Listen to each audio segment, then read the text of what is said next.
Well, greetings and salutations, everybody. Welcome to this installment of Open Mic, the show where the mic is open. The floor, as they would say, is yours. What do you guys want to talk about? That is what we are here to do here today. My name is John Campea. Good to have you guys along for the ride. And it's been a little bit since we've done an open mic, all despite my intent.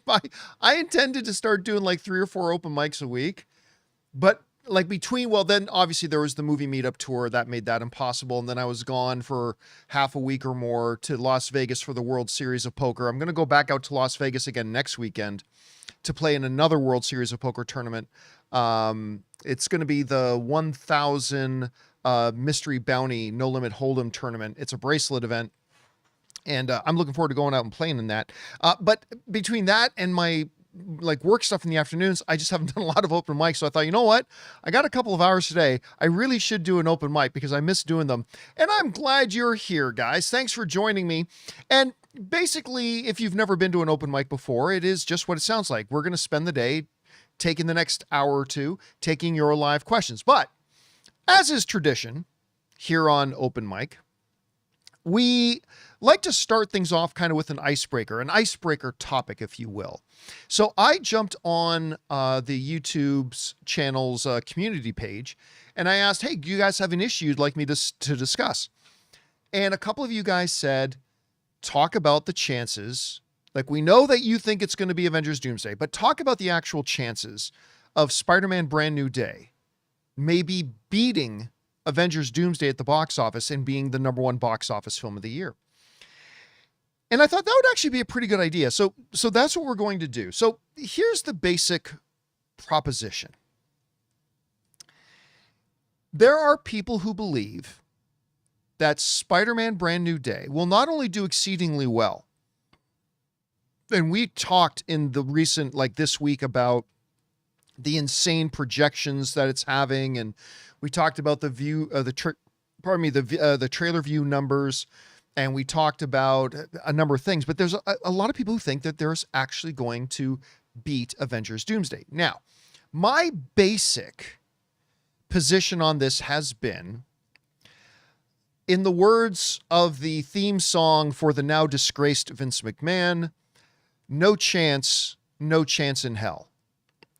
No chance in hell that Spider-Man Brand New Day beats Avengers Doomsday at the box office. And one of the primary reasons that I believe that is that I don't personally know a single person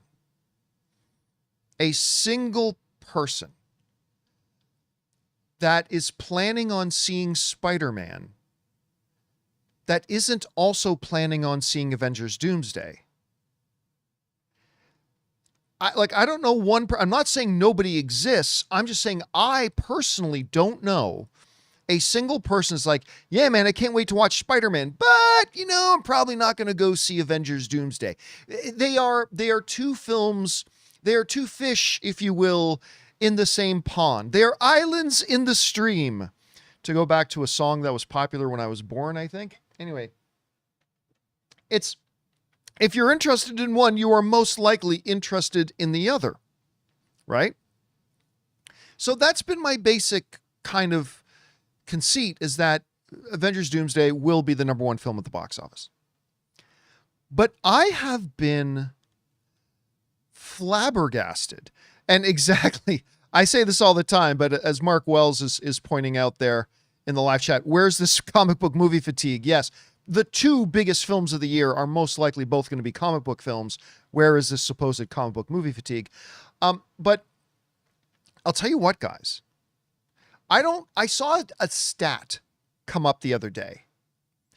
And I said to myself, that stat has to be a lie.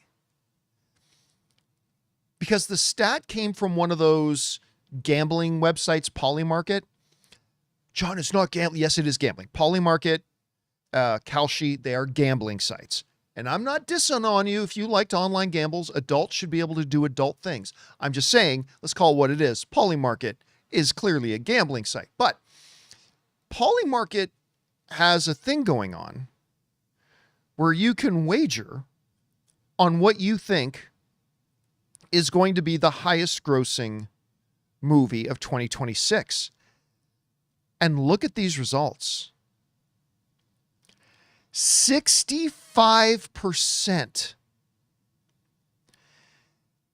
65% of those surveyed or are putting money down, I guess, in Polymarket are predicting that Spider-Man Brand New Day is going to be the number one movie of 2026.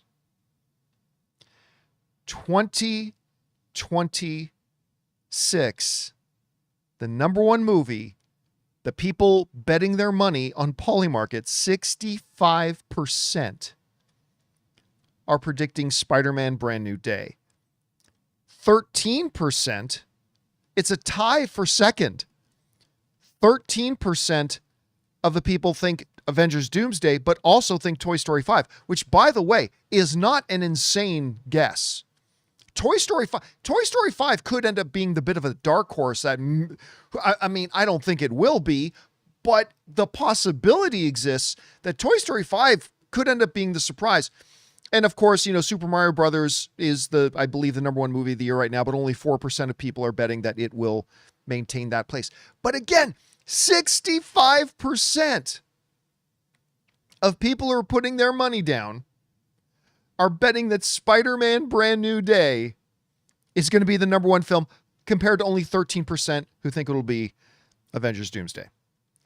That number, guys, shocked me. Like, completely shocked me.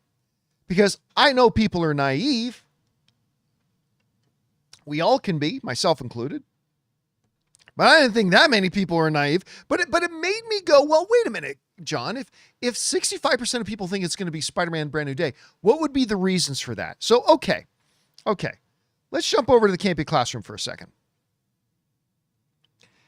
Let's look at for reasons pro Spidey, okay? So reasons you could believe, like, not just gut feeling or magical guesses, but some legitimate tactile reasons why one might believe that Spider-Man could end up being the number one movie of the year. Well, I mean, first of all is we go the results of No Way Home. Spider-Man No Way Home nearly made $2 billion at the box office. That is the most exclusive club in all of moviedom, is the $2 billion club. Right now, there are only 7 members. 7 members. Oops. Hold a second. Only 6 members of the $2 billion club. Those are, right now, Avatar, which almost has 3, Avengers Endgame, which almost has 3, Avatar: The Way of Water. Actually, take out Niza. That's totally bogus. Anyway, Titanic. So really only 6. Star Wars Episode 7, The Force Awakens, and Avengers Infinity War. That's it. And then you got at the number 8 spot, which is really the number 7 spot, again, because Niza, don't believe those numbers. It's totally bogus, totally made up by China. China makes some absolutely fabulous film, but that's BS. Anyway, and I've explained why before. Spider-Man made $1.92 billion, right? And so the trajectory of the Spider-Man movie's box office is like just going up and up and up. So if you are to ask people, well, why do you think that Spider-Man could be, beating out Avengers Doomsday? One might say, just look at the results of No Way Home. Another one is this. Spidey is the most popular Marvel character. I mean, part of it just comes down to popularity. one might be able to argue Wolverine, one might be able to argue Iron Man, whatever. But I think if you did a survey here, actually, let's do that right now. I'm going to create a survey here in the live chat just to see what you guys think. And I'm just going to ask a simple question. Is Spider-Man the most popular Marvel character? Okay. Character. There we go. And so it's basically, I'm asking you guys, if you guys are watching live, and you have to be watching live, look into the live chat. I just put up a poll asking, simple question, is Spider-Man the most popular character? If you think it's anybody else, if you think it's Wolverine, if you think it's Thor, if you think it's Shang-Chi for some reason, if you think it's anybody else, say no. But if you do think it is in fact Spider-Man, say yes. And we'll come back to visiting that in just a second. So a lot of people will look at the idea of Spider-Man Brand New Day, maybe, perhaps, possibly being the main thing. By the way, right now, we've already had 150 votes, and 94% of you are saying yes. 94% of you are saying yes, that Spider-Man is the most popular character. That's not universal agreement, but that's as close as you're going to get. Now over 200 votes, 93% of you say yes. Okay, so look, it's safe. If 93% of you are saying Spider-Man is the most popular character, then clearly he's the most popular character. We're not necessarily saying he's the best character, but it's clear Spider-Man is the most popular character. And so some people will point and say, listen, look at the box office results of Spider-Man No Way Home, which made nearly $2 billion, almost joining the most exclusive club in box office history. Spider-Man is clearly the most popular Marvel character in it. And then they point out a couple things like Hulk and the Punisher. Hulk and Punisher are in it, right? Now, Hulk is not as popular. He's one of my favorite characters in the MCU. Hulk is not as popular as Spider-Man, obviously. Punisher is not as popular as Spider-Man, obviously. But you're getting this Spider-Man movie, and now you're putting in Hulk and Punisher. To some people, that makes it even more appealing. Then on top of that, Jean Grey. No. I know. I can hear all of you screaming through the computer monitors right already. John, it's not been officially confirmed that Sadie Sink is playing Jean Grey. And you are right to say that. You are 100% right to say that. And I don't know for a fact. Kevin Feige has not called me to tell me that Sadie Sink is playing Jean Grey. But come on, we all know she's playing Jean Grey. And her playing Jean Grey is not just another cool character being in it. Jean Grey equals X-Men. I mean, it's our first real, this is going to be our first real tangible taste of X-Men, the concept even of X-Men being introduced into the MCU. And I'm not talking about the alternate universe world that we had with Professor X and the Multiverse of Madness. I'm not talking about the multiversal stuff that we had in Deadpool and Wolverine, because, you know, we're all talking about old X-Men stuff. I think Sadie Sink as Jean Grey is our first real representation of what the new X-Men world on screen is going to be. And I think for some people, I think for some people that is very, very appealing. Very appealing. Another thing, and this gets into some TMZ territory that I like to avoid, but it's true. The Tom Zendaya thing, people love Tom Holland and Zendaya together. Listen, I'm not kidding. Like, my wife and her friends are just everything. They're just, every time there's a Tom and Zendaya thing online, they are absolutely in love with it. And it 100% has made them more interested in watching Spider-Man. 100% it has. I'm going to tell you a story. This is a true story where I look bad. So when Tom and Zendaya first got together as a couple, I am like, my wife and her friends all loved it. But I 100%, I would have lost a lot of money on a bet. I 100% believed it was fake. I 100% believed that it was all just a publicity thing. Oh, look, the two stars of Spider-Man are in love and dating. Yeah, right. It's a publicity thing and blah, blah, blah. And like a year passed, I said, no, it's still a publicity thing. And then another year passed, I'm like, no, it's still a publicity thing. And my wife started to laugh at me for being so stupid. And even when they got married, I'm like, yeah, I still think there's a 50% chance it's just a publicity thing. But even I now have to be like, yeah, I don't think it's a publicity thing anymore. And they're adorable together. They are. They're completely adorable together. I mean, every girl out there should look for a guy who looks at them the way Tom Holland looks at Zendaya. I mean, there you go. I'm going to give it that. So listen, you put all this together and there's a compelling argument. There's a compelling argument for Avengers beating out or being beaten out by Spider-Man No Way Home for the overall 2026 box office. You look at the results of No Way Home. You look at Spidey is singularly the most popular Marvel character there is. I'm not necessarily saying the most popular MCU character, but he's clearly the most popular Marvel character.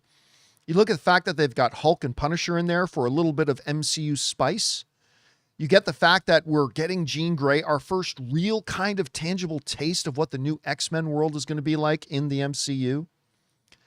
And you put in the fact that Zendaya and Tom Holland are just adorable together. And there are people out there who maybe don't care all that much about comic book films, but they're going to be interested in going to seeing just because they think Zendaya and Tom Holland are so adorable. You put that all together, there's some stuff. Well, okay, if we're going to look at the pro Spidey, let's also look at the con Spidey. What are some things working against Spider-Man Brand New Day actually beating out Avengers Doomsday?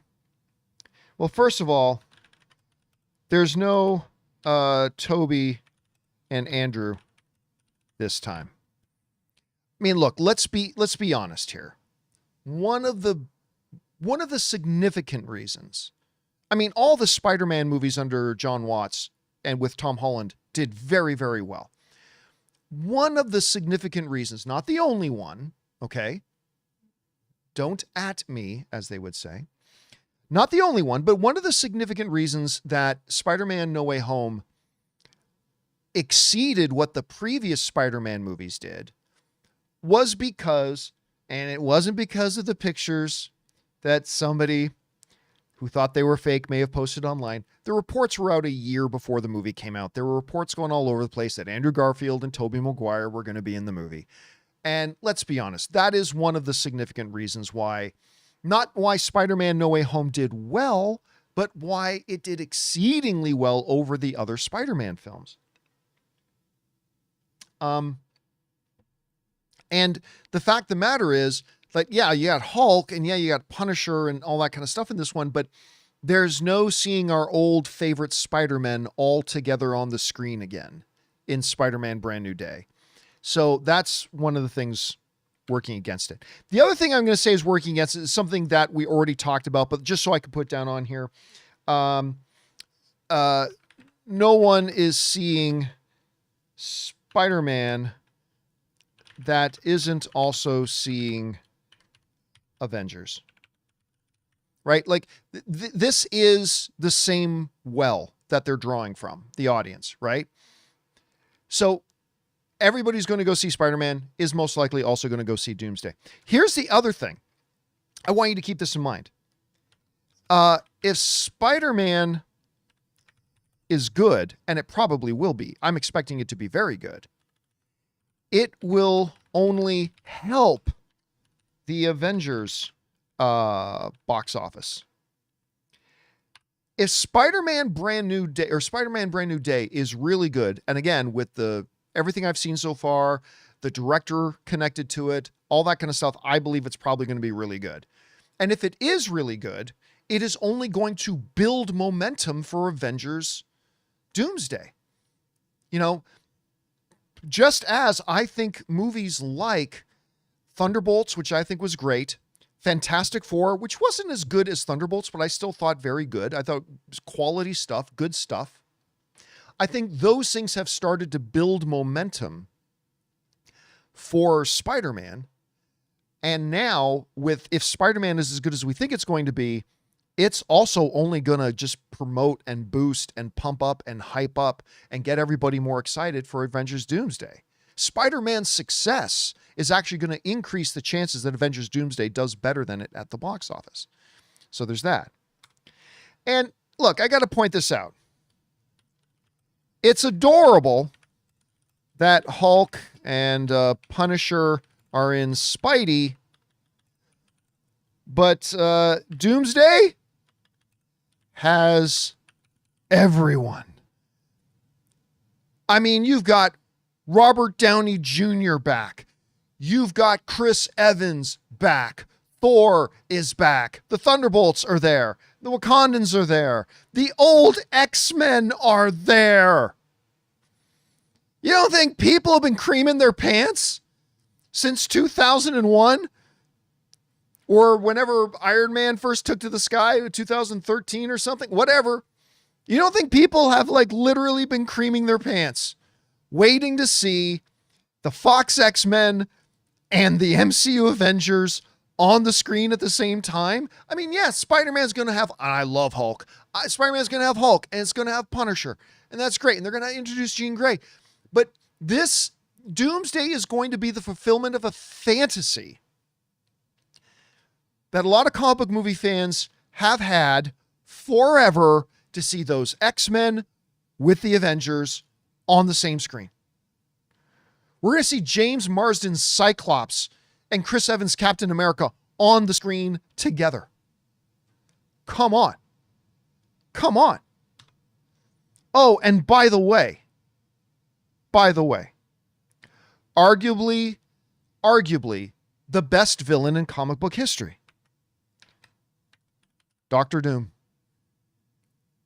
Now you can, I can hear a lot of you, and you'd be right to point out, John, they've done Doctor Doom a lot. We've seen a lot of Doctor Doom on the big screen, and it's never quite worked out the way they wanted it. True, but this is the first time we're getting Doctor Doom in the MCU.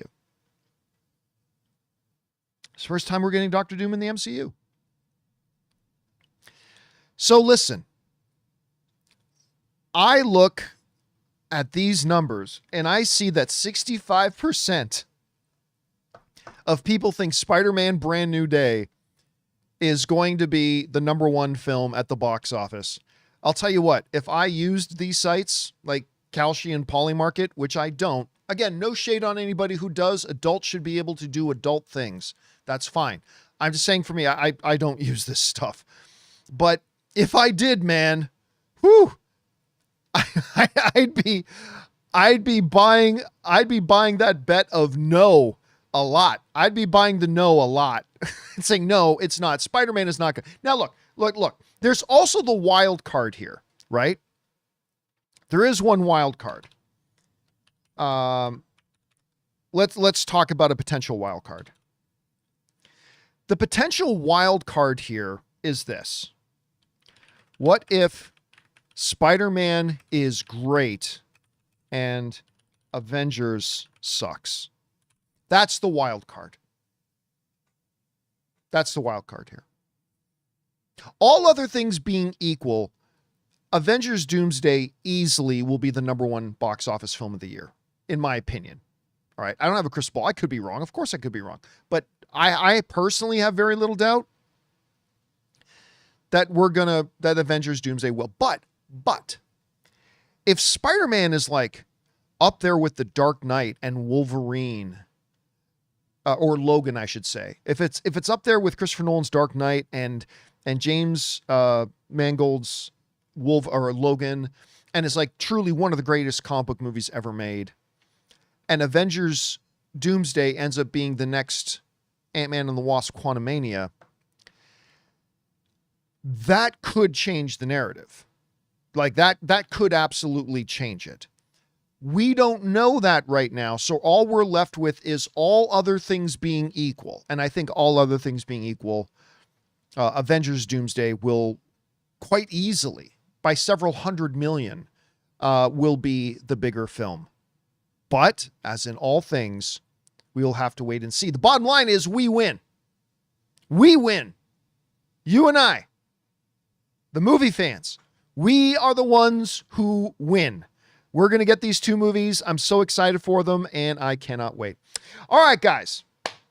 That will wrap up the little icebreaker, if you will, of talking about some stuff before we get going into the questions. So now let's do what we're actually here to do, which is to dive into your questions, shall we? And let's get things kicked off here. I think we're starting off with Alex. Yes, we are. Alex writes, where are we at? Do you think reports from test screenings, bullshit, test screening reports nonsense. Do you think reports from test screenings of the Brand New Day ending being divisive is because Peter might potentially die and the symbiote resurrects him? Number one, unless you hear the director talking about test screenings, or unless you hear the studio talking about test screenings, or unless you hear one of the actors talking about test screenings, do not believe it. The easiest stories to fabricate and make up, and I am not directly saying that this is a fabrication, because I don't know whatever report you're talking about. But the easiest reports to fabricate is saying, I heard there was a test screening, because you can't prove it, right? So people make up BS things about test screenings all the time. My best piece of advice is, whenever you see any story published by anybody that talks about a test screening, but it's not directly quoting a studio person, the director, or one of the actors, just ignore it. Just ignore it. Don't believe it. On the very rare occasion, I think I've only done it twice, where I've talked about, I personally know somebody who was at a test screening sort of thing. On like the two occasions that I've done that, I've prefaced it by saying, guys, you shouldn't even take my word for it at 100%. You just shouldn't. I'm telling you this just for interest, just for the sake of our conversation, because that's what our show is. It's a conversation. But do not rely on it, because it doesn't come from a studio person. It doesn't come from a director. I'm just telling you what I heard, but don't take it to the bank, because you should never listen to anything, or at least take seriously anything that talks about test screenings, because it's all BS. 90% of the time. 90% of the time. Maybe this one is legit. Maybe it is, but I'm not going to pay any attention to it until I actually hear a studio person talk about test screenings. All right. Thanks for that, man. Next up, Alex also writes, the web tornado in the prison might be one of the coolest things ever put on screen. Was that something in the trailer? I don't remember specifically the web tornado that you do see. That looks pretty cool. Listen, to me, the coolest thing in that Spider-Man trailer was Spider-Man letting loose with Scorpion. It's like, look, I'm not playing around anymore. I talked about this when he like decides to bitch Scorpion, and he's just like whipping him around like Hulk whipping around Loki. It's just like, you are not even in my class. You are not even remotely on my level, Scorpion. And he just completely bitches him. It reminded me a lot of that Spider-Man story where, Aunt May gets killed and Peter finds out it was Kingpin that was responsible. And, Kingpin and Spider-Man have had their battles, but that was it. Spider-Man's like, no, that's it. I'm taking off the kitty gloves. And he goes in and he wrecks Kingpin. Like, wrecks him. It's like, you are not remotely on my level, Wilson. And he only leaves him alive. So he says, basically, I can come back and kill you later. Like it's just crazy. And that's what that scene kind of reminded me of. So I think that looks pretty awesome. All right. Next up, Mashan writes, hey, John, could you explain what are anchor beings? I don't think Kevin Feige can explain what anchor beings are. Can you explain what are anchor beings, and will they be important for the future of the MCUs? I think they're going to be like midichlorians in the fact that they're going to try to pretend that they don't exist anymore. I don't think you're ever going to hear anchor beings ever mentioned again. I love Deadpool and Wolverine. I love that movie. I think it's ripping hilarious. I think it's thoroughly entertaining. But the anchor being stuff made no sense. Like there's one being, the anchor being, who holds the fabric of all. Okay, that's cool. So you're saying Logan was the anchor being of that universe, and now it's falling apart because he's not there. Okay. Well, what happened in that universe before Logan was born? There was no anchor being, and yet it just existed. I don't know. Just like the anchor being stuff was so stupid. It's what they called a plot device. An element to help further the story they wanted to tell, but it doesn't really make sense.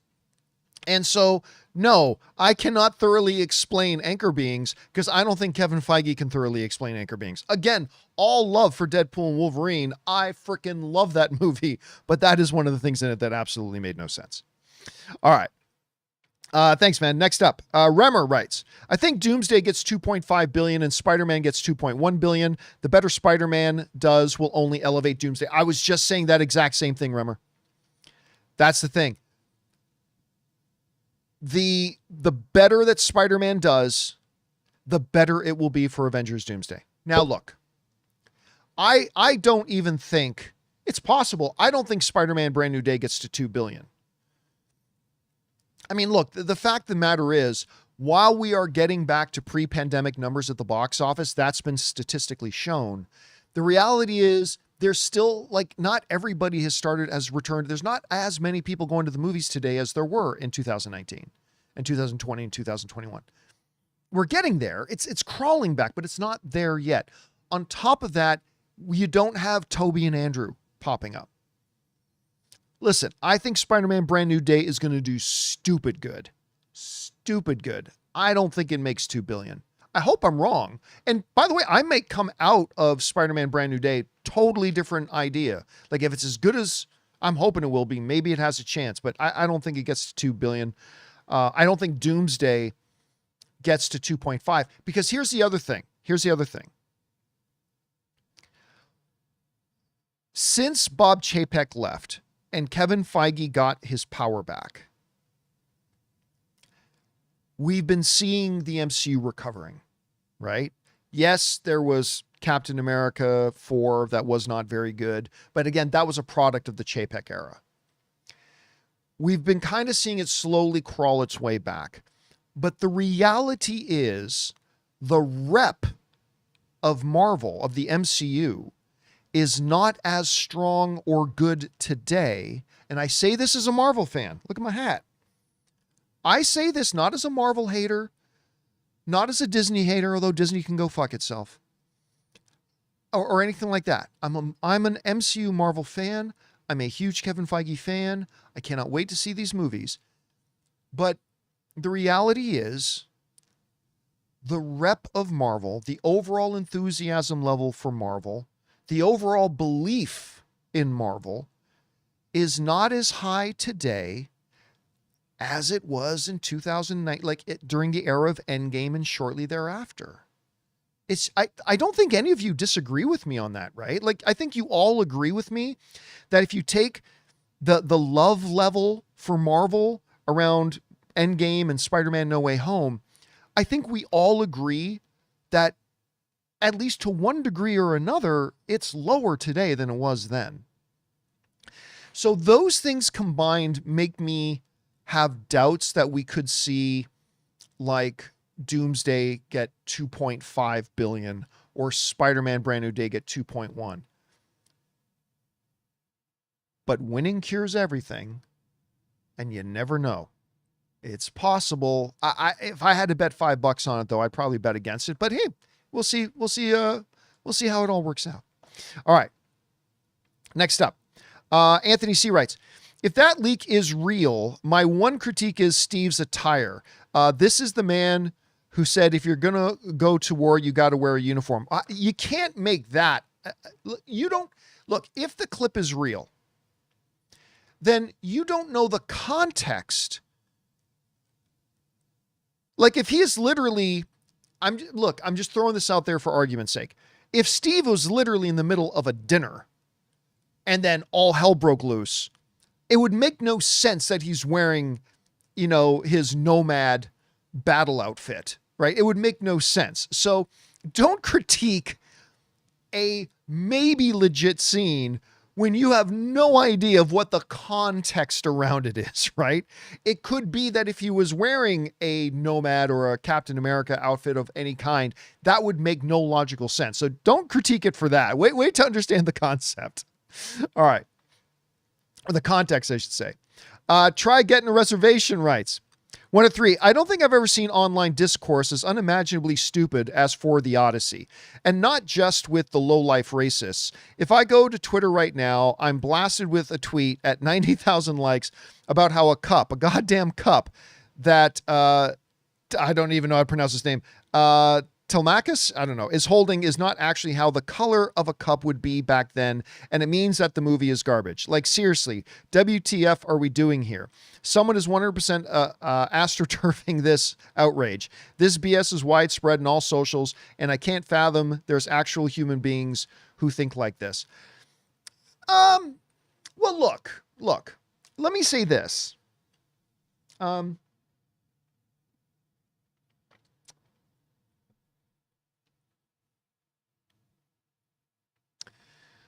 I think there are legitimately people out there who legitimately are real sticklers for history and all that kind of stuff. And maybe if they're one of those people and they notice, oh my God, that cup, you might as well have an iPad sitting on the table. You might as well have an iPad sitting on the table because that cup does not fit in that time period. You know what? I get it. That's fine. If that's all cool. I don't besmirch anybody for having certain things like factual details be an issue for them, like a cup or a placement or a boat style or whatever. And if that bothers some people, okay, that bothers some people. I get it. What I would push back on is even if the cup had a fucking McDonald's symbol on it, like if it literally had a McDonald's symbol on it, how does that change the story? How does that change the action? How does that change the cinematography, creating elements of tension and suspense? How does that change the characters and the dialogue? It doesn't. It doesn't. Even if that cup had a big Burger King logo on it, it does not make the movie good and it doesn't make the movie bad at all. I get that it would bother you if you're kind of a stickler for that stuff, and I respect that. I totally respect that. But to think that impacts the quality of the movie is kind of absurd.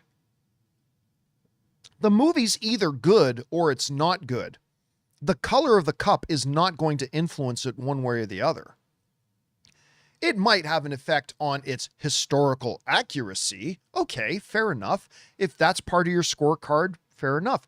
But it doesn't change anything about the movie.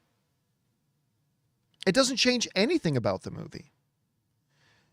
So, again, I can respect if you're a stickler for certain things. I get that. But don't mistake the fact that, there's this historical inaccuracy. Okay, whatever. The movie's still the movie. And should just probably anything outside of that in his agenda. So anyway, that's just kind of my thoughts on that. All right. Let's see.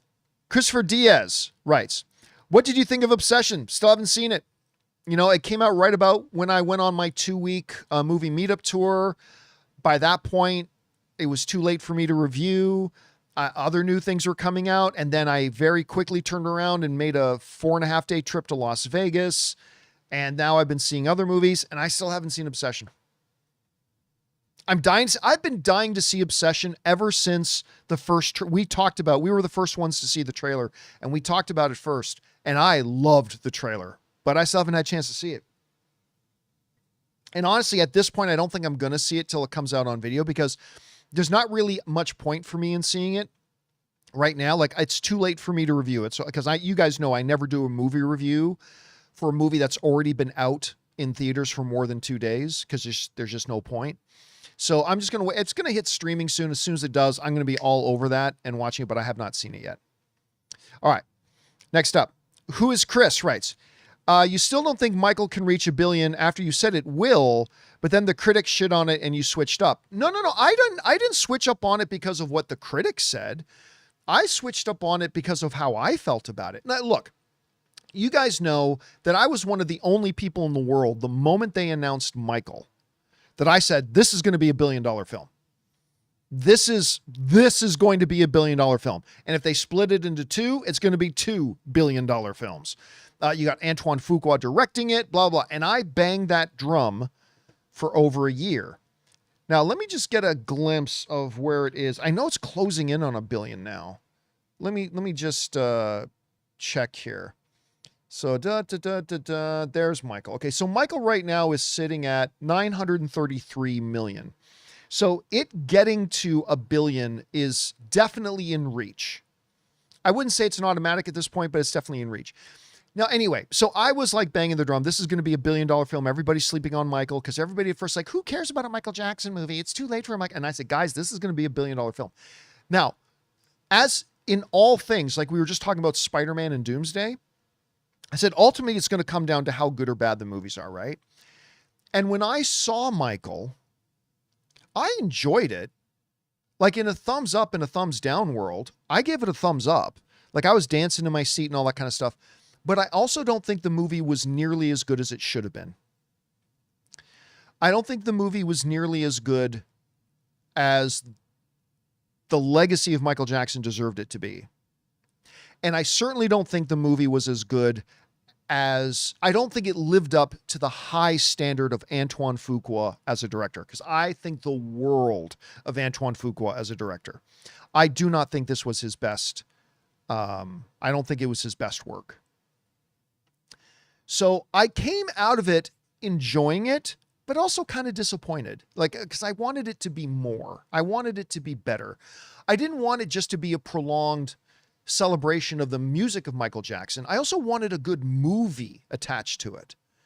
Like Oppenheimer wasn't just a celebration of the scientific work of Oppenheimer. It was a really good movie built around it. And I didn't think Michael was. So when I came out of that, not really liking it as much as I was hoping I would like it, and it didn't quite have the cannon shot that I expected it to have, yeah, I changed my position. I was like, oh, well, I guess it doesn't look like it's going to hit $1 billion. It's going to be huge. It's going to be massive. It'll get close to $1 billion. But considering how I felt about it, and considering the general response to it, and considering that it's not climbing up the box office as fast as I had thought it would, I guess it's not going to hit $1 billion. But it's kept going. It's just kept legging it out. It's just kept legging it out and legging it out. And now it's within striking distance. So does it get there? I'm still not 100% sure it will. Not 100% sure it will. But it definitely does look more likely than I thought the week after I saw it. So we'll see how that goes. Somebody's saying the MJ sequel will probably hit $1 billion faster than this one. It won't, because too many people who saw Michael were disappointed in it. I still think the sequel to Michael is going to be a massive hit. I think it's going to be a massive hit. But there were two, and everybody who loved it is going to go back to see it. But out of that $933 million worth of people who went to go see the first one, I think there's a good percentage of them that didn't love it as much as other people did and may not go back to see the second one. We'll see, though. Maybe the second one's going to be a much better film and get better word of mouth, and we'll see. All right. Next up, we've got Joseph sends in a $50 super chat. Thank you, Joseph, for supporting us on that level, man. And Joseph writes, hey, John, it was awesome experience meeting you at the New York movie meetup. I had a great time at the New York movie meetup. Do you think Hasbro, led by new Transformers and G.I. Joe films, and eventually Micronauts, can become popular / big like Marvel, Star Wars, Potter, Avatar, Lord of the Rings, or at least big in general? No, zero chance. Zero chance. And I think I think He-Man proves that. Nobody cares about G.I. Joe anymore. I do. I care. But nobody cares about G.I. Joe. Even back 10, 15 years ago when they did make G.I. Joe movies, they didn't do that well. I mean, let me go over to Box Office Mojo here for a second. And let me just take a look. So there's Michael. So what happens if we look for G.I. Joe? What happens here? Okay. So we got G.I. Joe, The Rise of Cobra, which wasn't great. Made $300 million. Actually, that's not bad. That's not bad. Then we had The Rock come in and take the lead role in 2013. And it made $375. That was in 2013. I mean, yeah, and I think G.I. Joe is less relevant today than it even was back then. Nobody cares about Micronauts. Like, nobody cares about Micronauts. No one's going to go see a Micronauts movie. Again, I will, but nobody else will. And I think, unfortunately, the era of Transformers is over because they put out 2 great Transformers movies. Bumblebee didn't do great. Then Transformers 1.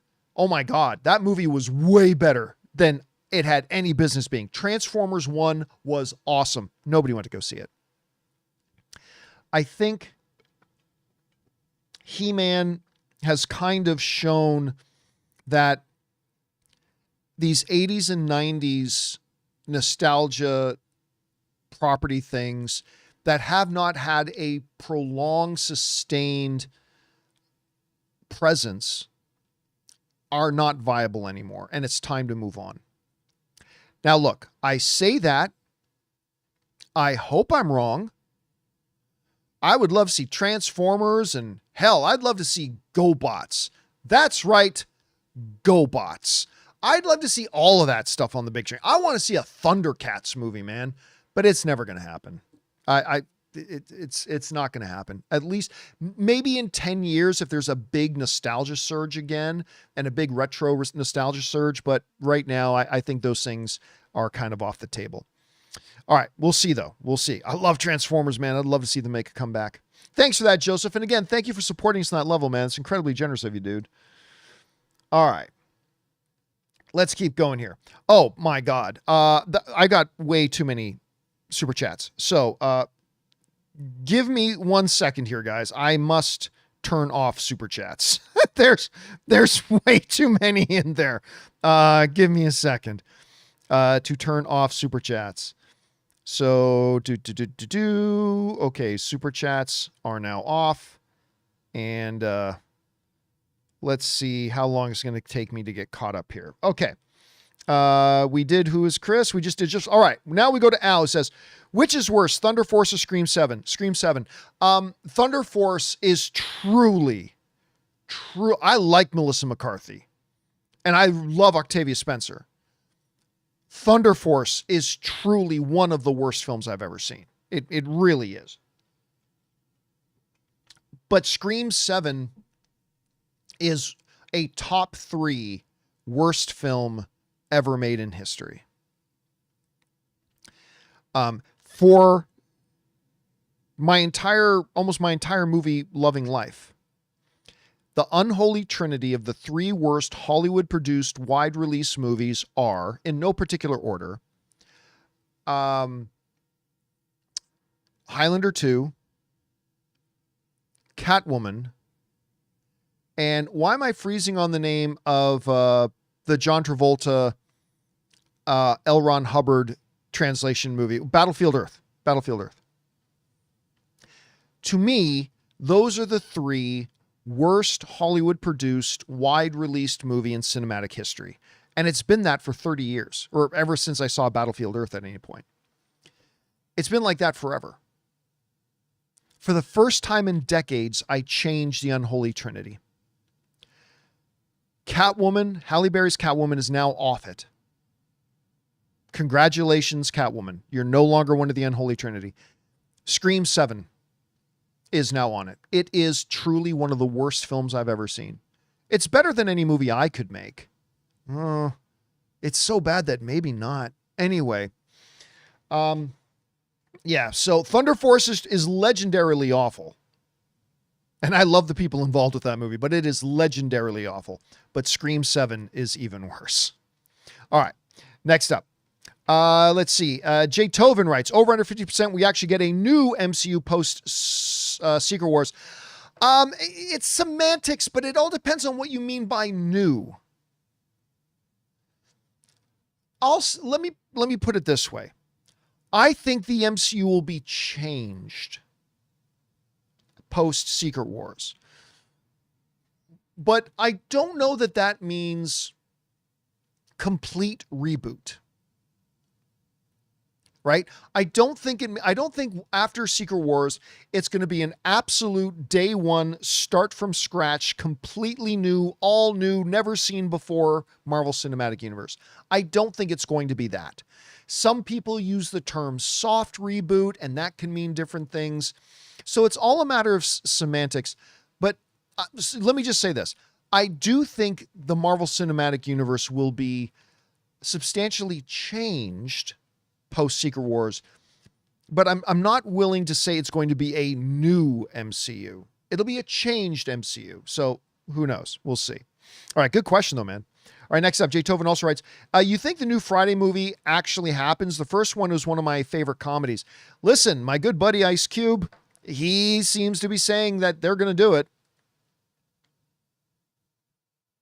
I think there's a demand for it.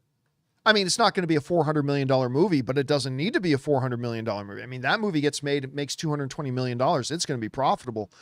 I think it'll happen. They keep saying it's going to happen. So, I mean, I'll go and say yes. I'll say yes. All right. Bobby Jackson writes in, yes, the triumphant return of open mic. I've missed you sorely. Thank you for that, Bobby. Love hearing what's on other people's minds and your thoughts. And, op 3 of their questions. I don't know what that means, but yes, as a matter of fact, I'm going to make an announcement. It was Mike Tyson, the great philosopher Mike Tyson, who once said, everybody has a plan until they get punched in the mouth. Sage words from the great Mike Tyson. As I kind of explained at the beginning of today's show, I had this plan that I was going to do like 3 or 4 open mics per week in the afternoons. And that was my plan, but it just didn't work out. The best laid plans of mice and men, as they say. That wasn't Mike Tyson. So I am going to announce here today that we are going to do more open mics. Okay. We are going to do more open mics, but, live viewer questions are returning to the John Campea Show starting Monday. We're going to go through all the main topics, and then we are going to open up for, 45 minutes, whatever. We're going to open up to live viewer questions again. So live viewer questions again are returning on Monday.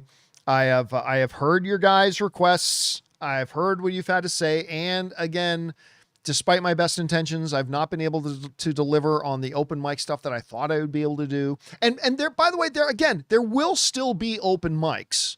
I will still do 1 to 2 open mics per week, but live viewer questions are returning to the John Campea Show starting on Monday. So there you go.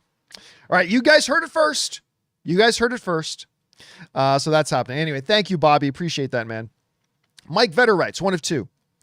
I know groups like the Snyder Bros are small but loud minority, but social media feeds love to highlight the negative. It does. That's how they get engagement, is they rage bait, right? That social media. I mean, one of the things we found out from all the whistleblowers in Facebook is that they purposefully promote rage stuff. Anyway, are small and loud minority, but social media feeds love to highlight the negative. I'm nervous that the general audience will see that and believe it to be a general consensus and choose not to see specific films? Could this be a potential problem for not only DC film, but in general? A problem? Yes. But I don't think a significant problem. Your algorithm in a lot of these social media feeds, they feed into the stuff that you really care about, right? Like I'm very interested in politics because I believe politics is about how people get treated in our world. Which is why, you know, Trumple Foreskin can go fuck himself. And if it bothers you that I said that, my channel's not a good place for you. You should probably go somewhere else. But I think there's also a lot of people who don't really care about certain things, right? Like a lot of average moviegoers just aren't seeking out movie stuff online. Like a lot of average moviegoers are not like you and I, we are constantly looking for and engaging in online movie discourse, right? They just see a trailer or two and stuff like that. Oh, I'm interested in going that, and they go to see it. So I don't really think, like, the algorithm doesn't feed them that stuff, right? Your feed looks very different from your next door neighbor's feed, right? Because you're into different things. The algorithm knows what you're interested in, all that kind of stuff. So I don't think it's going to have a big impact on the average moviegoer. Now, as far as the more hardcore movie person, we don't care what some randos on Facebook or Twitter or TikTok or whatever. Like, if you're a hardcore movie fan, you really don't care what some randos out there say. You really don't. Like, maybe you've got some favorite high profile movie critic that you enjoy or what, but you don't care what some randos out there say, right? So will it be a problem? Yes, I think a problem. Do I think it's going to be a significant problem? No, I don't. You know, all you got to do is look at things like Barbie, right? You remember the huge anti-Barbie campaign that was being mounted, like, before the movie came out. Oh, woke, you know, and all this stuff. Oh, #1 movie of the year? Okay. So yeah, a problem? Yes. Significant problem? No, probably not. Probably not. That's just my guess at any rate. All right. Next up, we've got Rich Reviews, who writes, "You're one of 3 film critics that I trust. The other 2 are Jeremy Johns and James Berardinelli." Okay. Let me say, first of all, thank you. I appreciate that. That is a compliment, and I take it as such. But you are still a different individual than I am, right? If by trust you mean that you trust that I'm going to give you my honest opinion, and you guys know I always give you, like, because some of my opinions are very unpopular. That's okay, because it's my honest opinion. I will always give you my honest opinion, whether I like something, don't like something, and why. So that's great. But if you mean trust as in, well, if I like it, that means you're going to like it, be careful, because we are still 2 different individuals.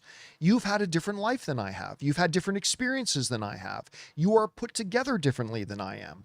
So there may be a movie that I go and see and it hits me in one way, and it may hit you in a completely different way, right? Like, just because I don't like a particular movie doesn't mean you won't particularly like a different movie. And I don't, if that happens, and when that happens, it's not if, it's when. When that happens, I don't want you to say, man, I guess I can't trust John Campea. Well, we're going to have different opinions. My favorite film critic of all time, is Roger Ebert. And I disagreed with him so much on so many movies. But here's the reason why he was my favorite. Because he was excellent at communicating what he thought, what he experienced, and why he thought and experienced those things. I've often said this, and maybe I should start every show with this. My job is not to say things you agree with. Because some people, a lot of YouTubers just say what they think their audience want to hear, whether it's pro stuff or rage stuff. They say stuff they don't even think. They just say it because they know their audience wants to hear it. And so they want to get the clicks. And I get that. I get that. But my job is not to say what you want to hear. It is also not my job to convince you to agree with me. Like I said, there's a lot of YouTubers and podcasters and bloggers out there who will just say what they think their audience wants to hear, and they'll pander to that.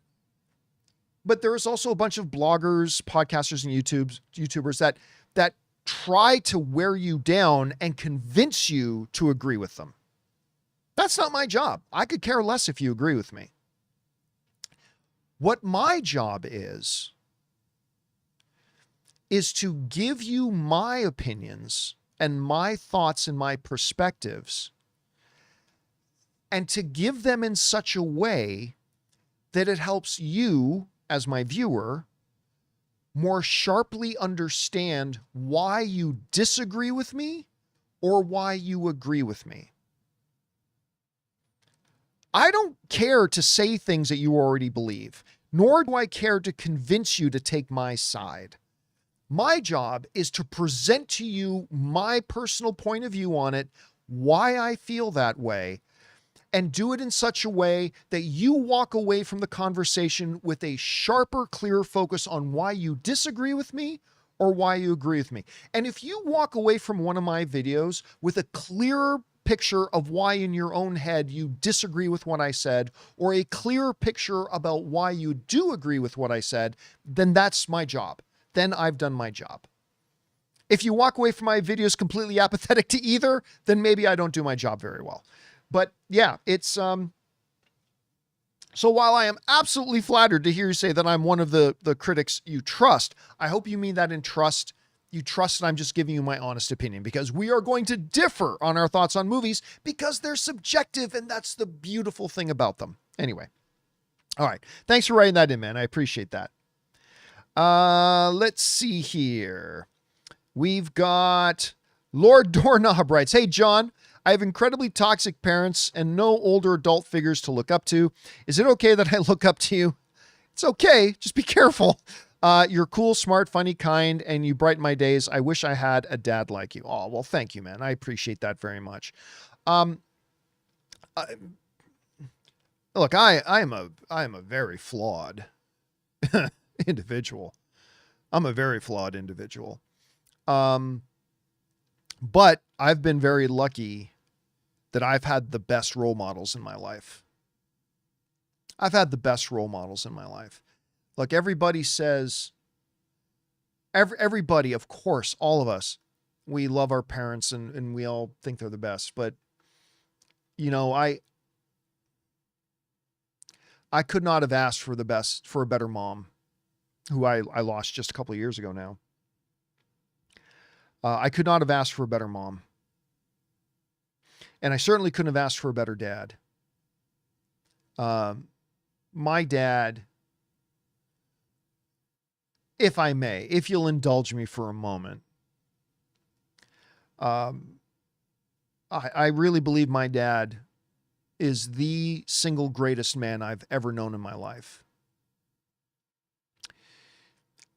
Because my dad, while he will, sit down and just clearly teach you things and say things to you, my dad modeled, just lived his life in a way as a lesson and an example to me and my siblings. I have 3 siblings, 3 younger siblings, Sandy, Heather, and Rob. And, my dad just modeled always putting family first. Always putting family first. I have an idiot uncle that I've never liked since I was I did not trust him. I remember getting into arguments with my parents because my uncle needed to come and live with us for a while. And I remember like bitching and complaining about it because I mean, and he's an idiot, but bitching and whining, complaining about it. And like my dad just set me straight. My dad was just like, he's family. That's it. Nothing else. Nothing else needed. Nothing else required to my dad. He's family. And that's that. My dad always modeled that what men do is men stand up for people who can't stand up for themselves. And my dad modeled that all the time. My dad couldn't stand seeing something that was unfair. My dad could never stand seeing somebody being taken advantage of. My dad could never stand seeing somebody treated with disrespect. My dad was a powerful guy. He is a powerful guy. He's still with us. And he modeled that. He never sat down and said to me and my sisters and my brother, this is what you do. No, he just lived it. He just lived it. My dad lived his life in front of us, showing that real men use their strength to lift other people up, not to put other people down. My dad modeled his life in that the ultimate honor you can have is trying to make other people's lives better. He just lived it all the time. With family, with neighbors, with strangers. My dad was just always lived that way. And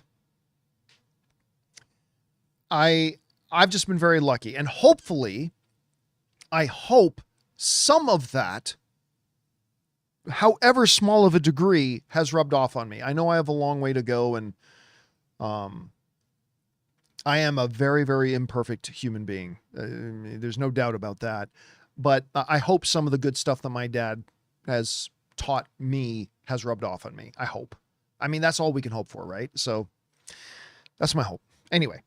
All right. So thank you for indulging my little side stuff there. Thank you, Lord Doorknob. Appreciate your kind words, man, very much. Rich Reviews writes, in the next few weeks, the Alamo in my area will show Excalibur. Nice. Snake Eyes. Really?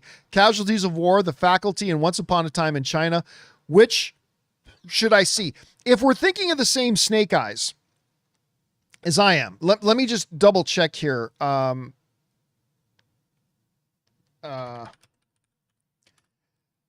Yes. Okay. If we're talking about the Nicolas Cage Snake Eyes, it's not the best movie. Okay. I'm certainly not saying it is. Let me see if I can get this on screen for us to see. I'm not sure I'll be able to, but I'm going to try. Okay. I'll give that a shot. Let's see here. Yes. Snake Eyes, Nicolas Cage.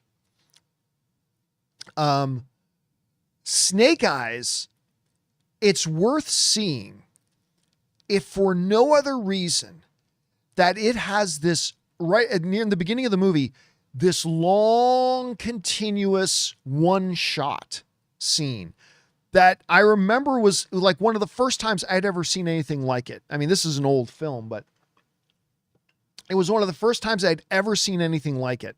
And if for no other reason, I think that's a good one to go and check out. So I would suggest Snake Eyes. Snake Eyes. Not to be confused with the G.I. Joe Snake Eyes, because I would not recommend that to anybody. All right. Let's see here. Next up, we got JT, who writes, only 35 more days until Marvel Hall H. Time is flying. You know, it's funny you bring that up. Ann and I, we were on our way to dinner last night. And we started talking about, the rest of June. You know, I'm going to a World Cup game tomorrow. And I just know one of the teams is Iran, and I can't remember who they're playing, but we're going to go to a World Cup game tomorrow. I've never been to a World Cup game. Looking forward to it. Anyway, so we were kind of planning out what the rest of our June and what July is going to look like. And we were like, oh my God, Comic-Con's coming up. It just kind of snuck up on us. Comic-Con is here. So I think I'm going to try to go to Comic-Con. Anyway. Yeah, it's going to be really interesting to see what they drop at Comic-Con. It's going to be really interesting to see what they drop at Comic-Con. I fully expect, if it's not out by then, they have to drop the Doomsday trailer. Like, they gave it to us in April. That was months ago. So they've got, I very least, but I'm also thinking maybe some more stuff too. Might actually get our first glimpse into what's on Marvel's plans after Secret Wars, but who knows? We'll have to wait and see. But yeah, it's coming up. It's getting closer. All right. King Daddy Goat writes, "Hey John, have you checked out Widow's Bay yet?" Yes. Last night, Ann and I, after dinner, we were trying to decide what to do for the rest of the evening. And Ann had just started watching Widow's Bay. And so many of you guys have been telling me it's great. She goes, let's go home and let's stop at the grocery store, pick up some snacks, and let's go binge watch Widow's Bay. I'm like, done, let's go. And so we got through 4 episodes last night. I finished the episode with, I think it was called The Hag, like the episode with the Hag. So I got to that episode. I'm really quite enjoying it. Like, I don't think it's shrinking good. I don't think it's House of the Dragon. By the way, House of the Dragon comes back tomorrow night. I don't think it's House of the Dragon good, but I'm really enjoying it so far. I'm really liking Widow's Bay so far. It's funnier than I thought it would be. It's actually really funny. So I'm looking forward to watching the rest of it. All right, next up. Rich Reviews writes, "So John, why didn't you buy SpaceX IPO stock? Because I think it's really overvalued." Again, I am not a financial advisor. Don't take anything I say. One of the big things that I look for when I'm going to invest, particularly in an individual stock, is ratio to earnings, right? Its valuation is so far beyond what their revenue is that, I don't know, listen, it could do extraordinarily well, and it may, but I didn't feel comfortable with it.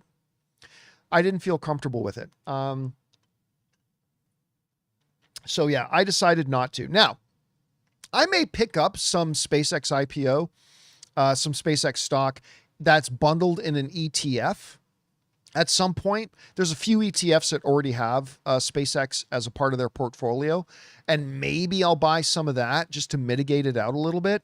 But yeah, it's valued so high, and it simply doesn't make much money relatively to its valuation, that I decided to kind of stay away from it from now. Now I might end up regretting that, absolutely, but you gotta go with your gut. And I was just like,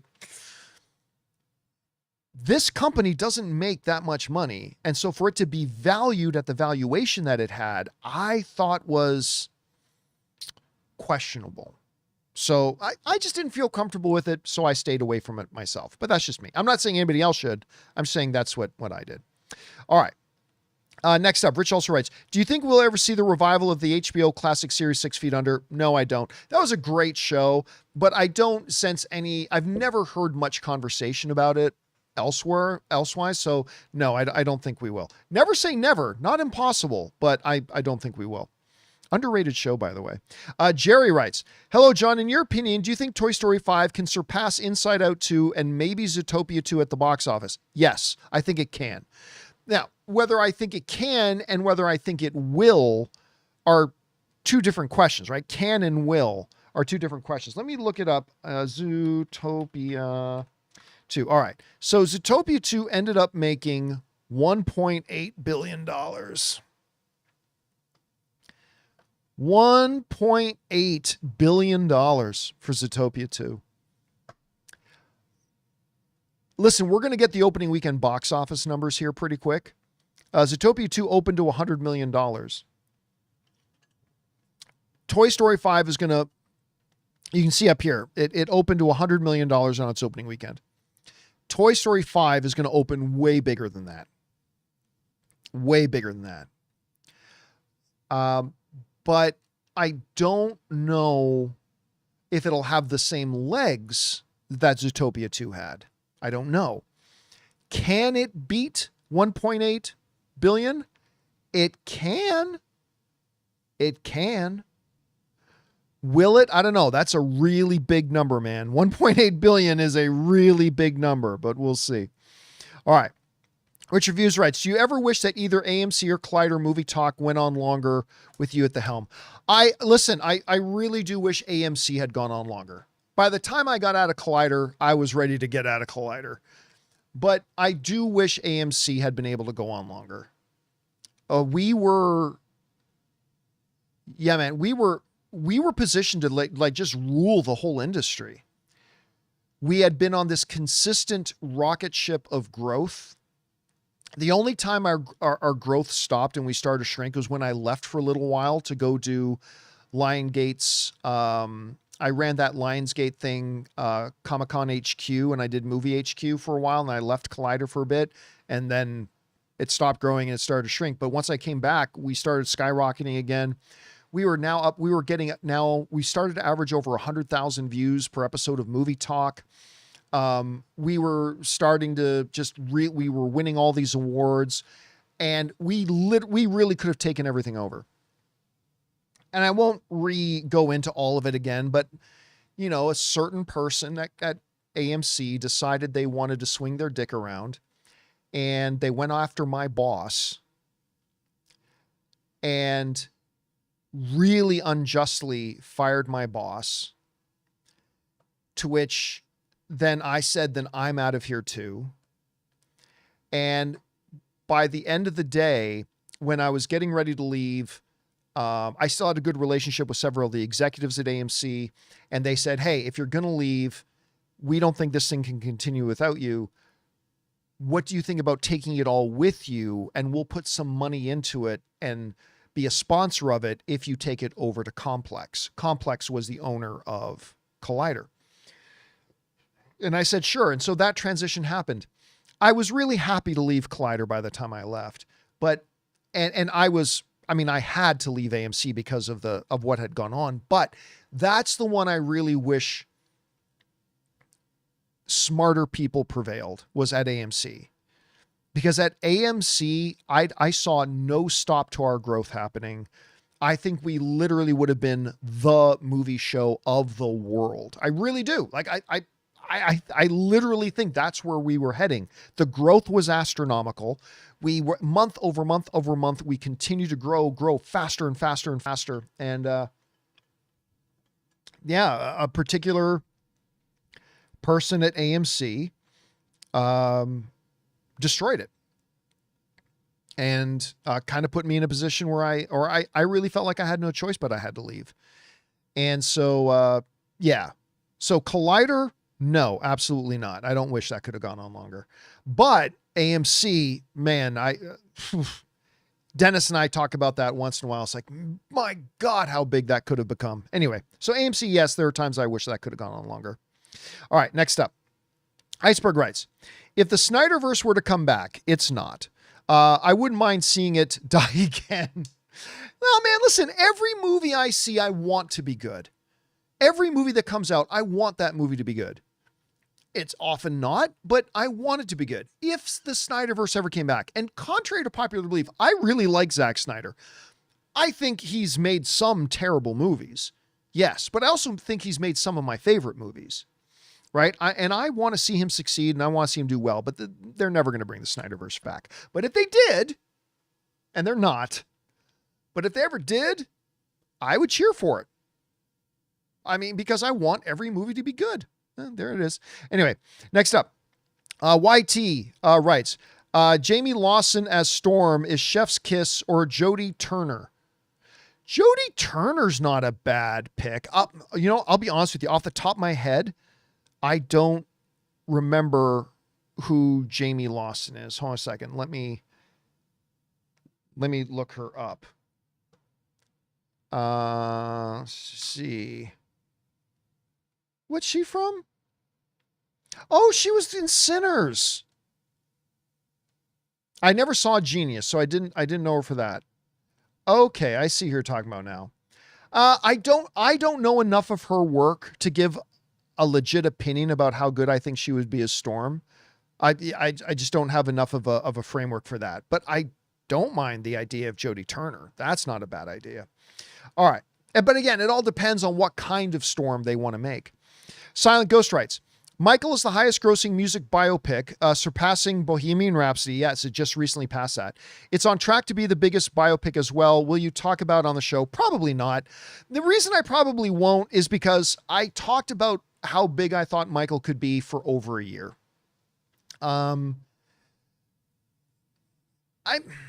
yeah, probably not. I mean, if it cracks a billion, maybe he'll be a part of in other news or something like that. But I again, like, I pontificated about Michael for over a year. So anyway, and it's not a movie that I think is particularly great. So it's not like I feel this innate desire to celebrate it too much. Again, I liked it. I was just hoping it would be better. I thought it deserved to be better. But it is what it is. All right. Jashpreet writes, John, the trip to India would be about more than just a single movie. It is about the entire industry and culture showing through. All of your fans would be ecstatic to hear about your experience. Yeah, but the principle is still the same. I made a rule for myself a few years ago that I was no longer going to accept any press invitations to anything. And there are two main reasons for it. Okay, two. One of the main reasons for it was that I realized I don't need press events. Like, even when I was still at AMC and Collider, I started to wean myself off of going to any press stuff. Like, in AMC days, I would go and do everything. I would do the red carpets. I would go to the press junkets. I would go to the one-on-one interviews. I would go to all the screenings. Like, I would do all of it. And it was really fun at first. Then I started to realize this isn't as cool as it looks. And it's actually quite a pain in the ass. So slowly but gradually, I started handing off that stuff to other people. I started sending out other people on the staff to go cover the red carpets. I started letting other people go and cover the press junkets. I started getting other people to go do the one-on-one interviews because it just really wasn't worth our time. Then, slowly but gradually, I started turning down press invitations for not just for me, but for our thing, because we never got any views. Like, nobody cares about a 2-minute interview with whoever. Nobody watches that. True story. I talked about this before. There was a week, in this 1 week, I think we might have been at Collider by this point, but at any rate, there were 2 videos I did. I mean, there were a lot of videos I did that week, but there were 2 videos in particular that I did that week. One was an exclusive one-on-one interview that I had with Robert Downey Jr. talking about his evolution playing Tony Stark. Right? Sounds great. One-on-one exclusive interview with Robert Downey Jr., right? Okay. That same week, I did this little, and by the way, to do that, I had to drive 45 minutes to the hotel where Robert Downey Jr. was staying. I had to wait 2.5 hours for my time slot to go in and sit down and talk with him. Then I was around for another hour to get my video assets, 45 minutes more home, whatever time it was to edit it. It was a pain in the ass. So we put the video up. That same week, I did this little editorial about my favorite snacks at the movie theater.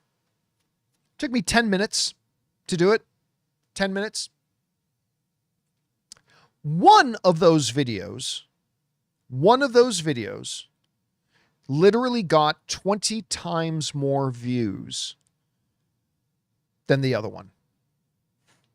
And if you think the one that got 20 times more views was the Robert Downey Jr. interview, you'd be wrong.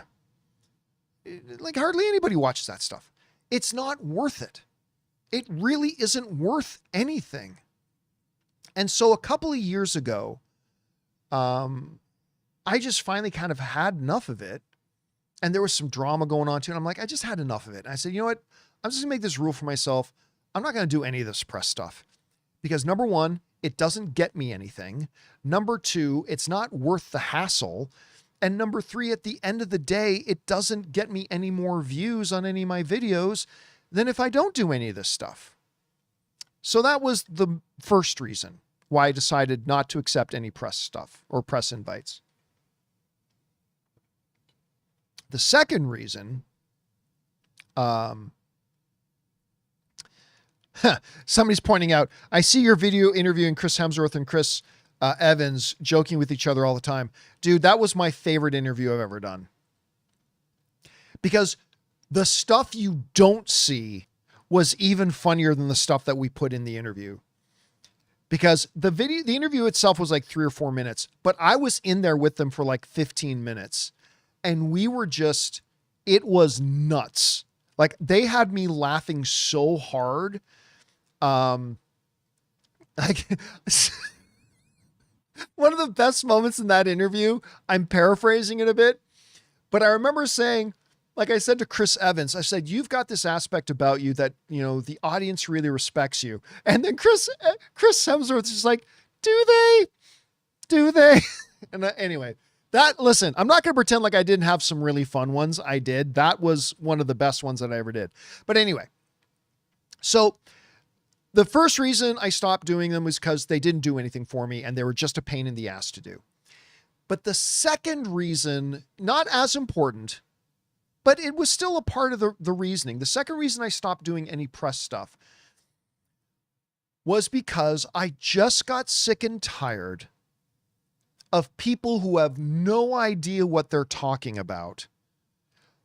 If I say liked anything, if there was anything I liked, like it doesn't matter how many things I didn't like, if there was ever any one thing I liked, I would always get hit with, or you're just shilling for the studio. You just want access. You're just saying you like that movie because you need access. You want access and you do anything and say whatever just so you can have access.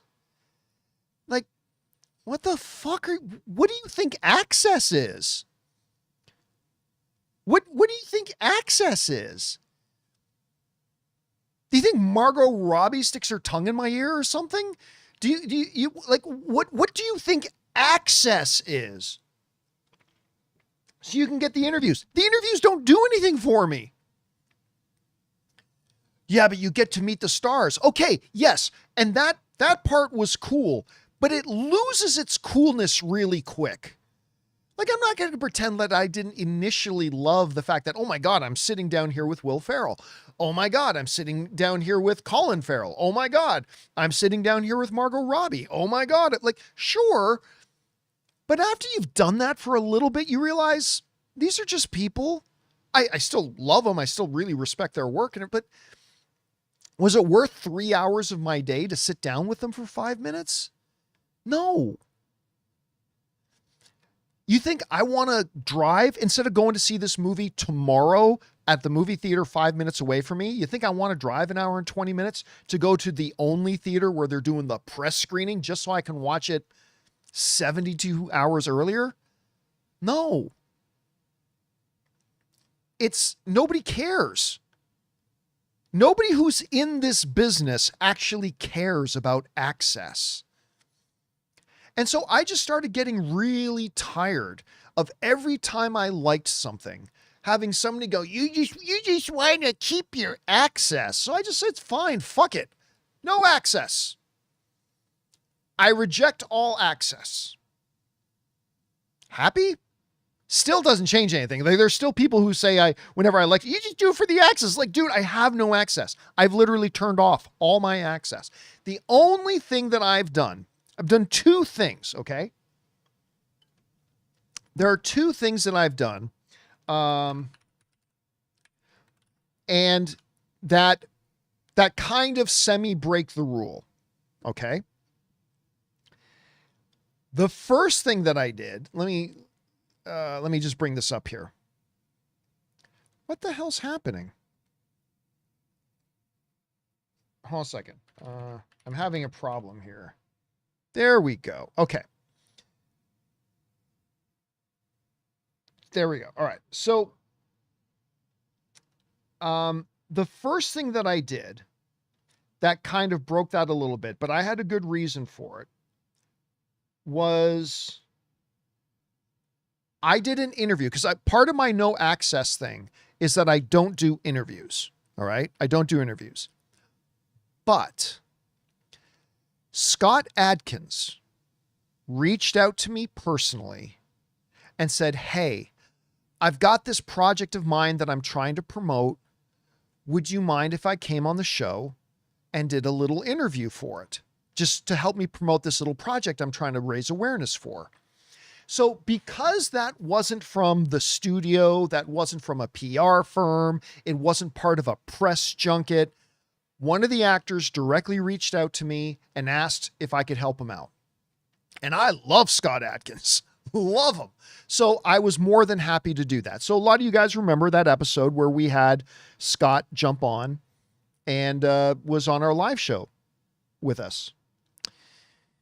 And so I did that. But that was because he personally asked me to help him out with a project they were doing. No problem. So I did that. The only other thing I've done was I accepted an invitation to go to the premiere of the John Wick movie Ballerina, which I loved, by the way. Love that movie.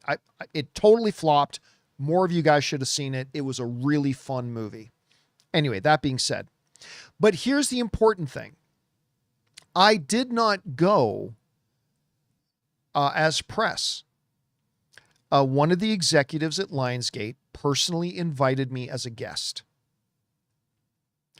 And because it was not as a part of press and it wasn't part of press screening, or it wasn't for whatever, because I was personally invited by an exec at the studio to go as their personal guest, I accepted that.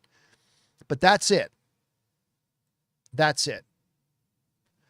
So the thing about when I got the invitation to go to fly to India for this thing about, and again, I'm sure I'm mispronouncing it, Ramayana. I hope I'm saying that right. For this new huge epic film coming out of India. I thought about it. They were going to fly me first class.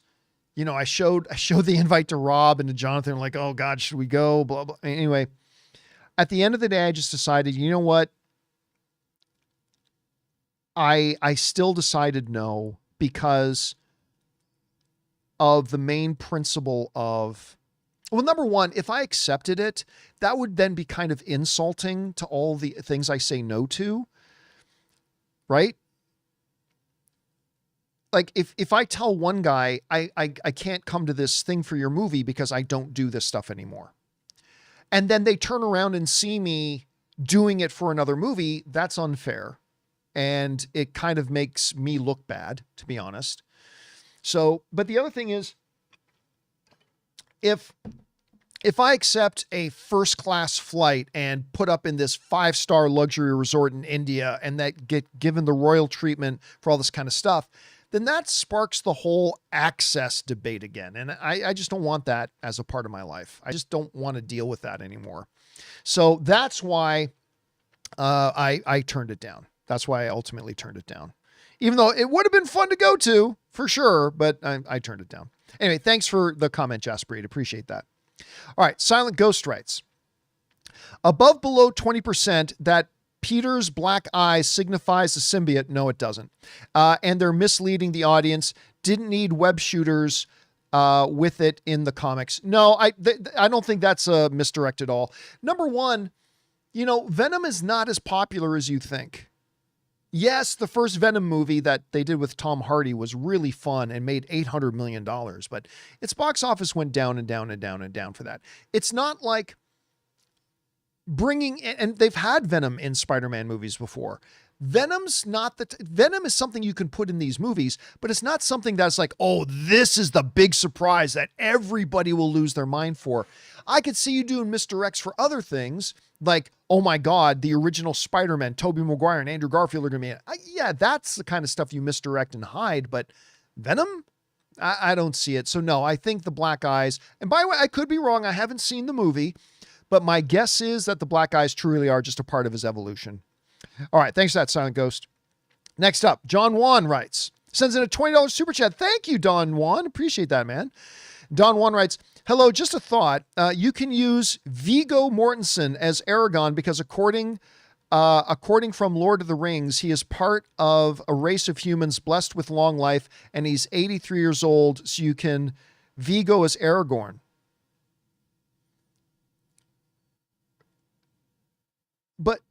But what you just said is the opposite of that. Yes, you could use Viggo if he was meant to look older.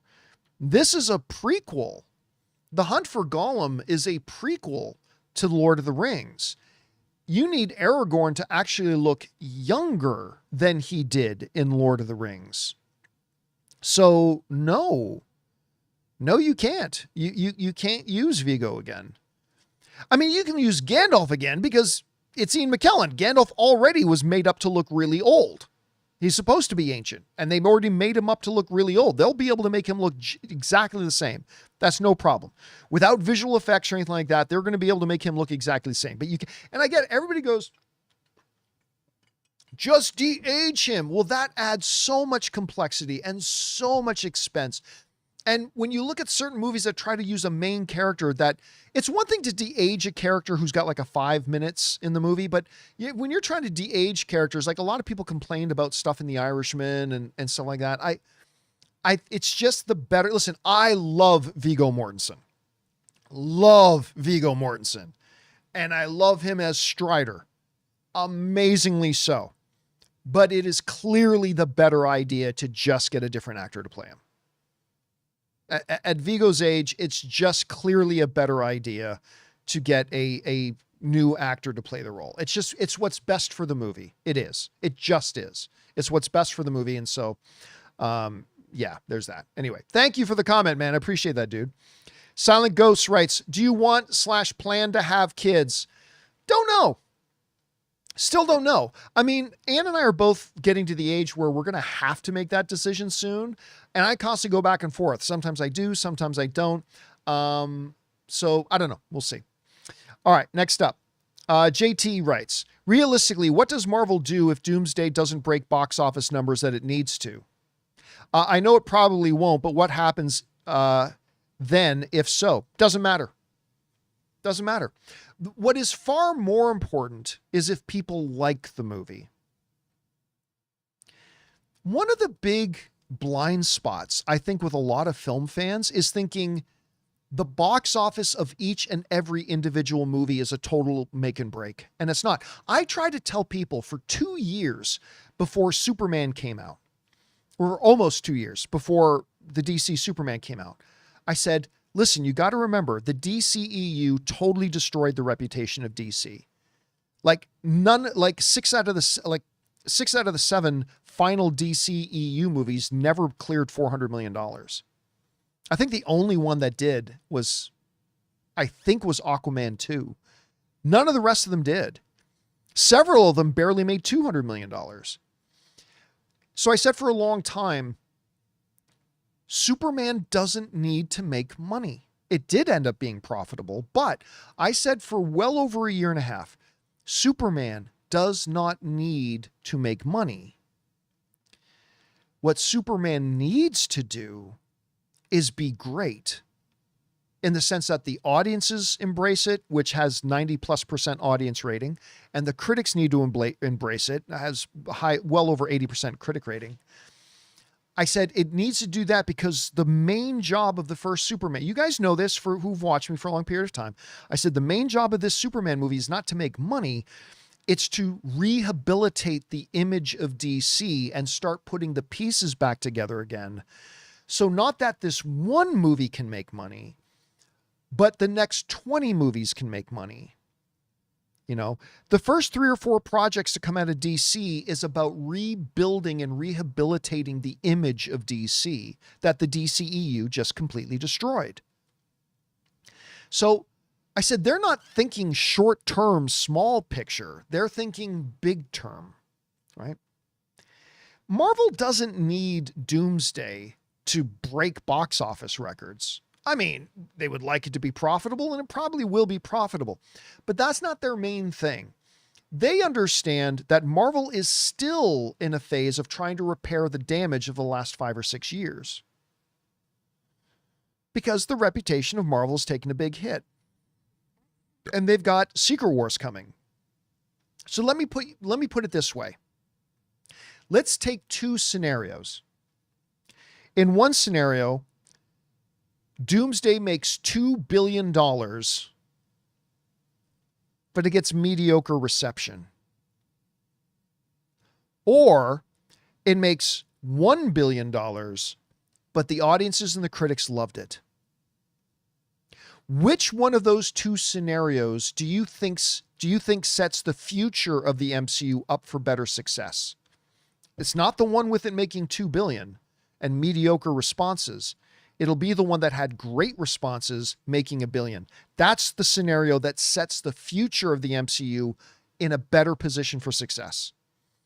That's the one that will definitely impact and affect Secret Wars more positively and the movies to come later positively. Now, obviously, in an ideal scenario, they get both. The movie makes $2 billion and everybody loves it. So, in just talking about the box office, if Doomsday, let's say Doomsday makes $800 million. All right. That's the result of the past 5 years of mediocrity. But I don't think they're going to worry about it too much if the movie's received well, because they'll know they'll get the audience back. So that's kind of my thought on it at any rate. All right. Next up, Mark Branson writes, "Hey, John, so thankful for you and your show. Thank you so much, man. I appreciate that. Do you plan on seeing the Odyssey in 70mm IMAX? I do. I have my tickets and will be driving to Dallas to see it. Yep, I got my tickets. It's a funny story. But there's a movie executive, there's a studio executive that I know. And we were hanging out at CinemaCon this year. And they told me, hey, I got tickets. You remember when the tickets went on sale a year in advance? He goes, I got tickets. But I already know there's something going on that day. I can't go. I'm going to transfer my tickets to you. So Ann and I have got 70mm IMAX tickets for the Odyssey.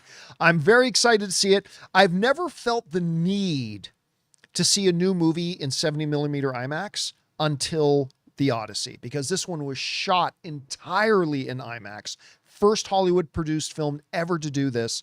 So I'm really excited to see it. And I hope you have a good time with it, Mark. All right, next up. Cameron Bird writes, what's more likely? Brand New Day makes less money than No Way Home, or Toy Story 5 makes less than Toy Story 4? I think it's more likely that Brand New Day makes less money than No Way Home, because remember, Spider-Man No Way Home made nearly $2 billion. $2 billion. Now, again, I think Toy Story making less than Toy Story 4 is probably not going to happen. But I think it's definitely more likely that Spider-Man Brand New Day makes less than No Way Home. I mean, it could make more, but remember, Spider-Man No Way Home made nearly $2 billion. And it had the benefit of the return of the original Spider-Man with Andrew Garfield and Tobey Maguire. So I'm going to say it is more likely, not impossible, but more likely that Spider-Man Brand New Day makes less than No Way Home. All right. Next up. Sonic Ghostwright, is Jean the villain or a misdirection? I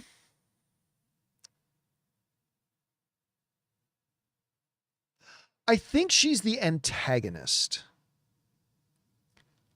with a catch. There is a difference between a villain and an antagonist, right? For example, Apollo Creed in Rocky II was not a villain, but he was the antagonist. I'll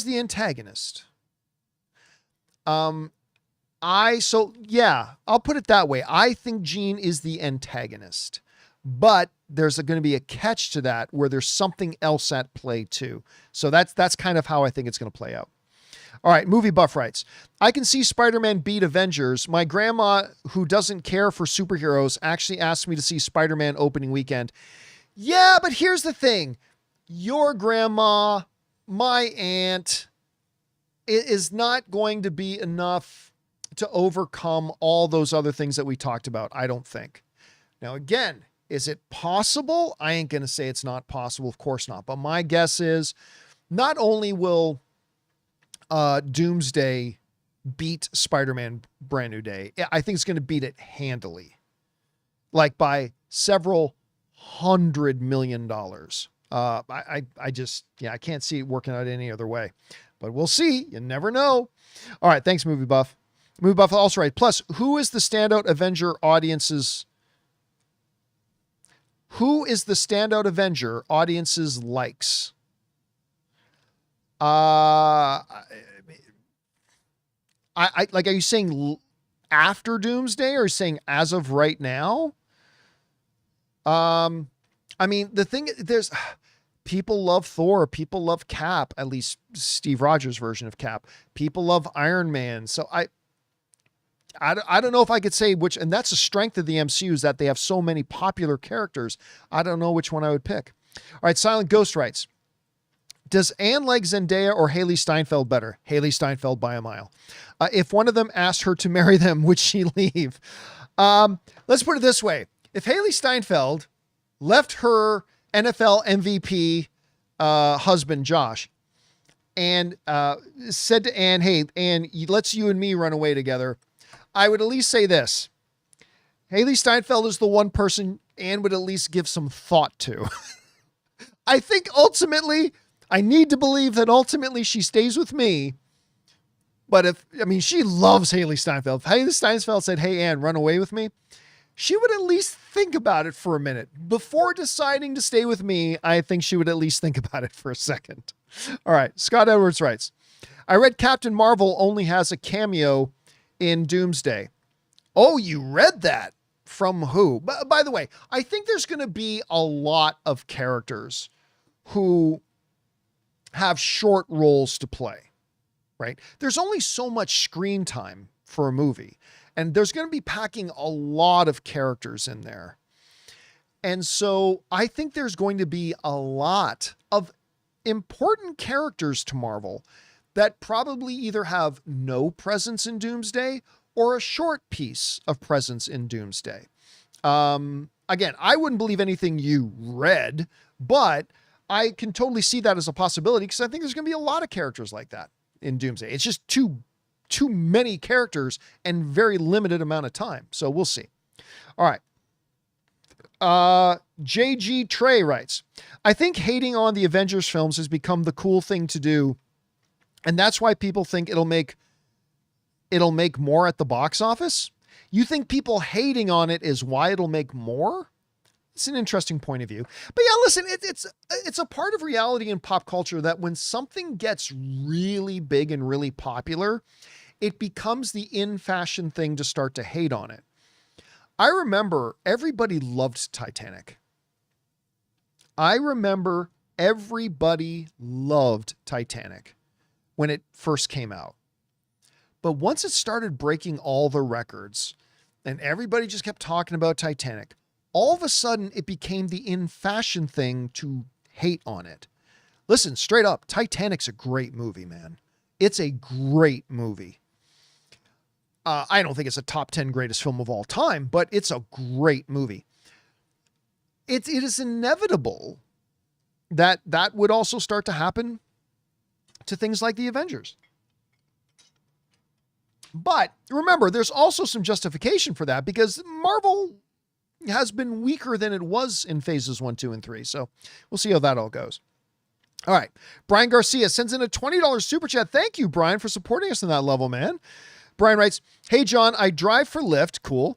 And was lucky enough to pick up Deborah Ann Wall. Oh, that's so cool. She's a big D&D player, obviously from Daredevil as well. This week, got to chat with her about Daredevil Born Again, and she felt the script could have been more detailed on how Kingpin got his end. Thoughts? I don't know, man. I got to say, I was pretty satisfied with it.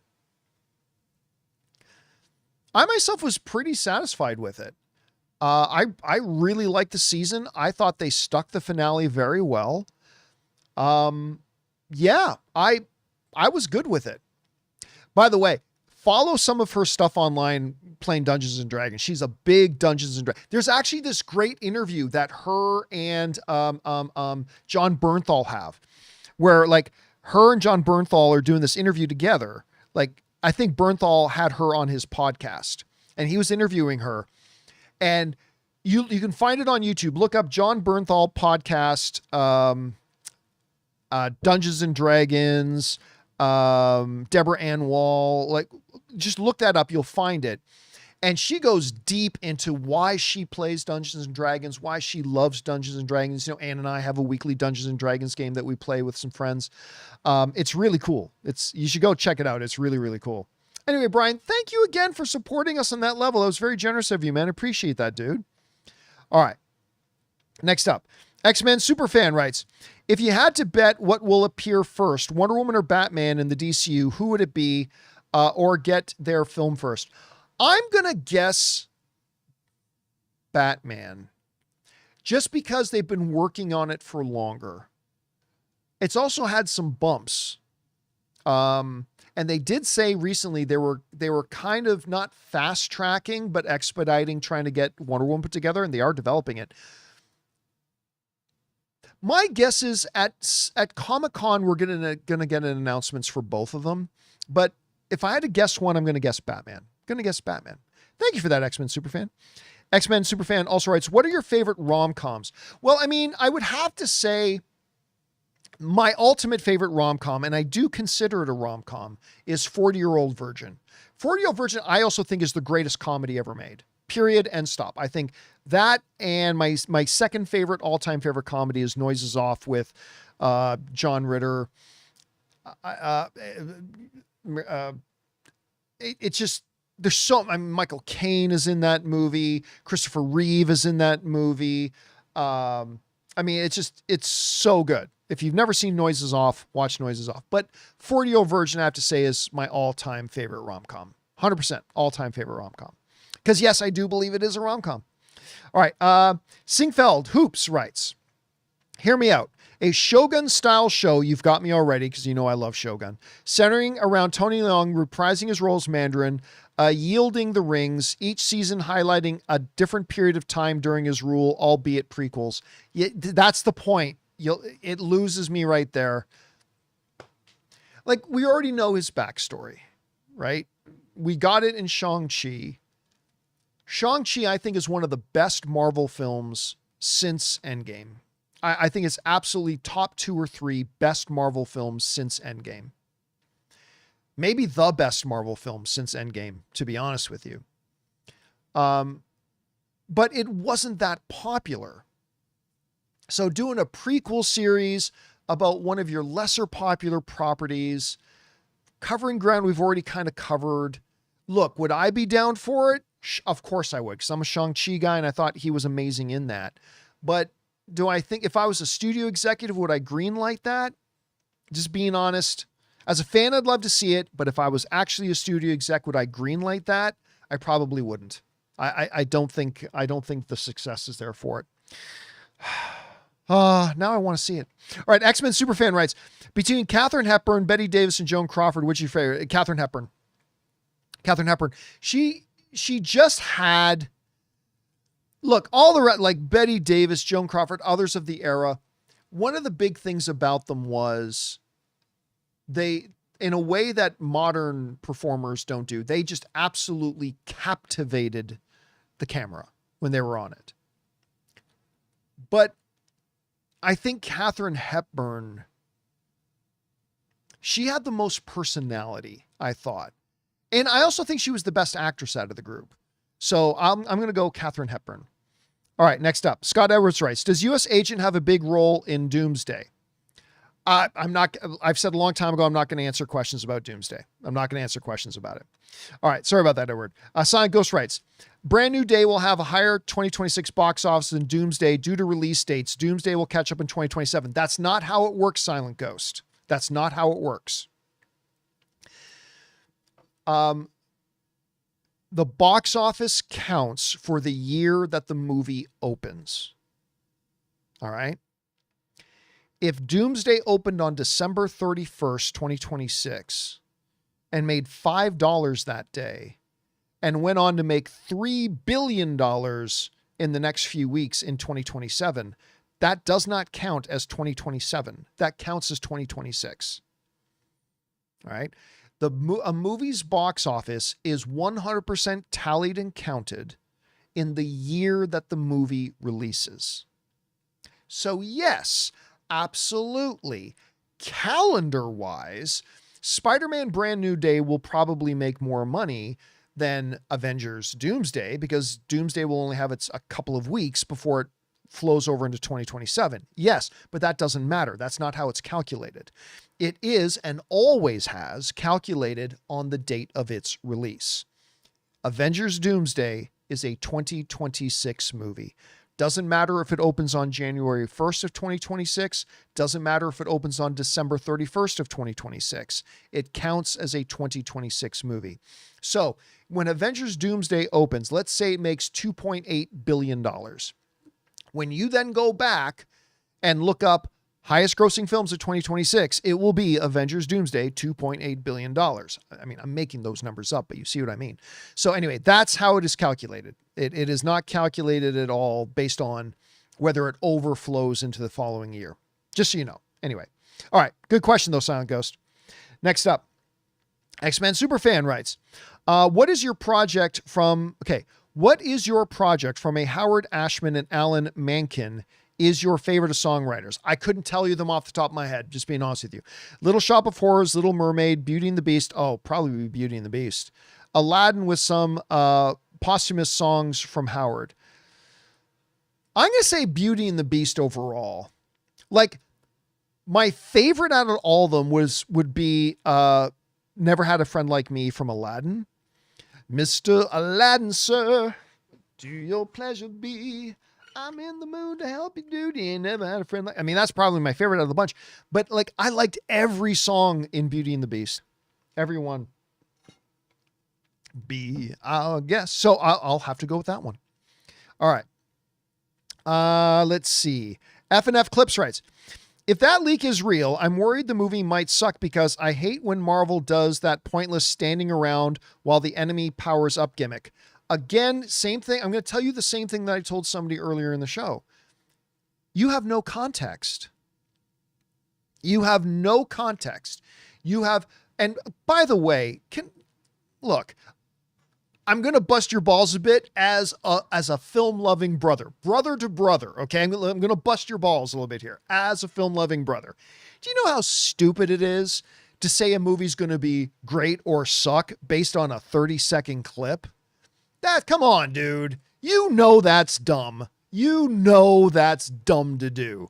So aside from the fact that you and I have no idea of the context surrounding what leads that to happening, even regardless of that, do you know how stupid it sounds to say, oh, this movie might suck because of this 30-second thing? That has nothing to do with the story, the characters, the pacing, everything of the movie. Nope, I can tell this movie's gonna suck because I didn't like this 12 seconds. Come on. Come on. Film loving brother to film loving brother. You know that's stupid, right? Come on, you know that. So, come on, let's do better than that. All right, let's keep going here. Next up. Let's see.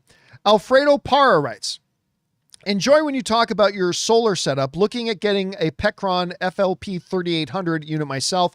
Which unit did you pick up and why? Well, I mean, I've got several. I got a bunch of things. I got a bunch of EcoFlow Delta Pros. I've got 2 EcoFlow Delta Pros with 2 EcoFlow Delta Pro extension batteries. Altogether, that's about 14 kilowatts I've got there. I've also got a Pecron E2000 with 2 extension batteries that actually altogether equals about 7 kilowatts altogether. And then I've got a EcoFlow Max that's 1 kilowatt. So altogether, I've got about 20 to 22 kilowatts of power, and they power everything in my studio. This computer that is streaming right now is running off of my solar batteries. And so I use these to power the studio, and then I use all the excess power at the end of the day to charge my Tesla. So my Tesla is completely off grid. The entire studio in here, that means all the cameras, monitors, computers, lights, television monitors, everything in here runs off of the solar batteries. Yeah, I just threw some solar panels in my backyard. And I run them in through the window, and they charge the solar batteries during the day. I run the studio off them. And then later in the afternoon, I plug in my Tesla and dump about by the end of the day, I'm dumping about 15, 16, 17, 18 kilowatts of power into the Tesla every day. So that keeps you charged up on that. By the way, the Pecron I'm looking at now is the brand new Pecron 5000. That's a crazy looking solar charger, man, or solar battery. I am really heavily thinking about getting that Pecron 5000, and the price point is insanely cheap. All right. Anyway, thanks for that, Alfredo. Next up, Sorafan writes, I plan on seeing Spider-Man Brand New Day 5 times in all the formats, standard, 3D, ScreenX, and even 4DX. So hype. I saw No Way Home in 4DX and it was instantly hooked on swinging with Spider-Man. I mean, yeah, again, Desildanian Cretin, who directed Shang-Chi, is directing this movie, which means I think it's going to be great. But it's one thing to plan on seeing it in all the formats. Let's make sure you like the movie first. Because as good as I think it looks, and as much trust as I have in it, it's possible we go in and get disappointed, right? And so it is one thing to want to see it in all the formats. It's another thing to want to see it multiple times after you see it the first time. But I hope it's good enough, man. I hope it's good enough that you get to follow through on that plan, Sora. I've never done that. I've never made a plan to see any particular movie in a bunch of different formats like that. I might try to, I don't know if I'll do it with Spider-Man, but I might try to do that myself. Leave out 3D because I think 3D is stupid and useless, but ScreenX, 4DX, I might try doing something like that. Actually, you've just given me an idea, Sora fan. All right, next up. Animesh writes, over under 90% that 2026 comes in the top 5 highest grossing years ever, and over under 75% that 2026 becomes the highest grossing year ever. No, it's not. No. 75% that is going to be the highest grossing movie year ever. Yeah, no. But top 5. Oh, but you're saying 90%? That's too high of a number. If you had set the number at like say 65%, I would have taken the over, but 90 is just too high. It's too high. So listen, for the record, I do think 2026 will end up being in the top 5 highest grossing years ever. But I'm not 90% on that. I think it's likely, like over 50%, but 90 is too high of a number, so I'm going to take the under on 90. All right. Lester writes, Spider-Man trailer let me down. It's all subjective. It has made me less enthusiastic for it. It looks like a $4 Netflix piece of garbage, and the visuals look cheap. All right. All of it hits us in different ways. I cannot more vehemently disagree with you on every point. It looks highly produced. It looks like it's got the highest quality production. It looks thrilling and looks all that kind of stuff. But again, you're a different person than I am. If it hit you that way, it hit you that way. All I can say is I vehemently disagree. I have a completely different experience with that trailer than you did, as I think most people did. And no, Jambro R Films is saying awful take. No, it's not. Cut that out. It's not an awful take. If that's the way it hit them, that's the way it hit them. Right? I just say I vehemently disagree. It's not an awful take. If that's honestly how it hit them, then that's honestly how it hit them. So it is. Again, I feel like Silent Ghost is saying, it's not the same trailer I watched, and yeah, it feels like that. But hey, man, the art is subjective. The art is subjective.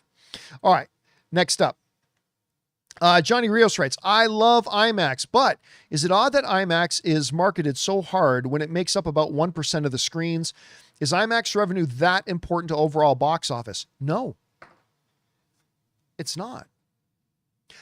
Again, it's a premium price they charge for IMAX.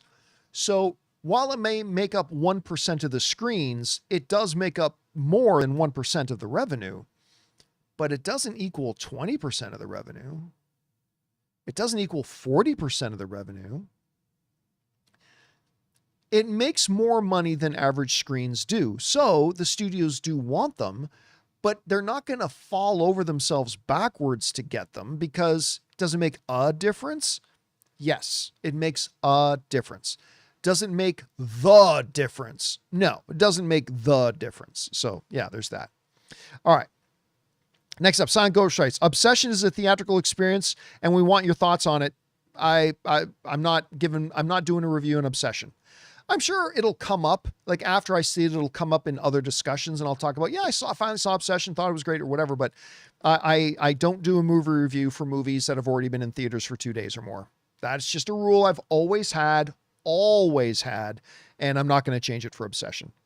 Even though I am very much looking forward to seeing it for sure. All right. Director Tripp writes, Hey, John, would a $1 to $2 a month pause option help reduce streaming churn? Customers could keep accounts active and resume instantly while services still earn some revenue. Do you think it would be worth it? It's an interesting idea because here's an example. I use Starlink. I have 2 Starlinks, as a matter of fact. One is on my van. That's how I'm able to work from the road and have high-speed internet wherever I am on the planet, right? But I also have a smaller one that I have that I can deploy anytime I want. And they introduced a $5 a month pause thing on it, where if I need to hook it up right now in an emergency and get my email or send a couple of things out quick, I can do that on the $5 a month thing, but I can instantly then just hit a button and reactivate the full thing. And I think that's very handy. The problem is, you know what?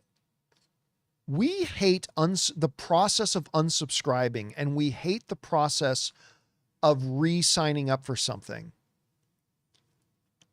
You know what? You might be onto something there. I bet you if Netflix, and I'd have to think about this more, but if Netflix, Paramount Plus, Disney Plus, HBO, whatever,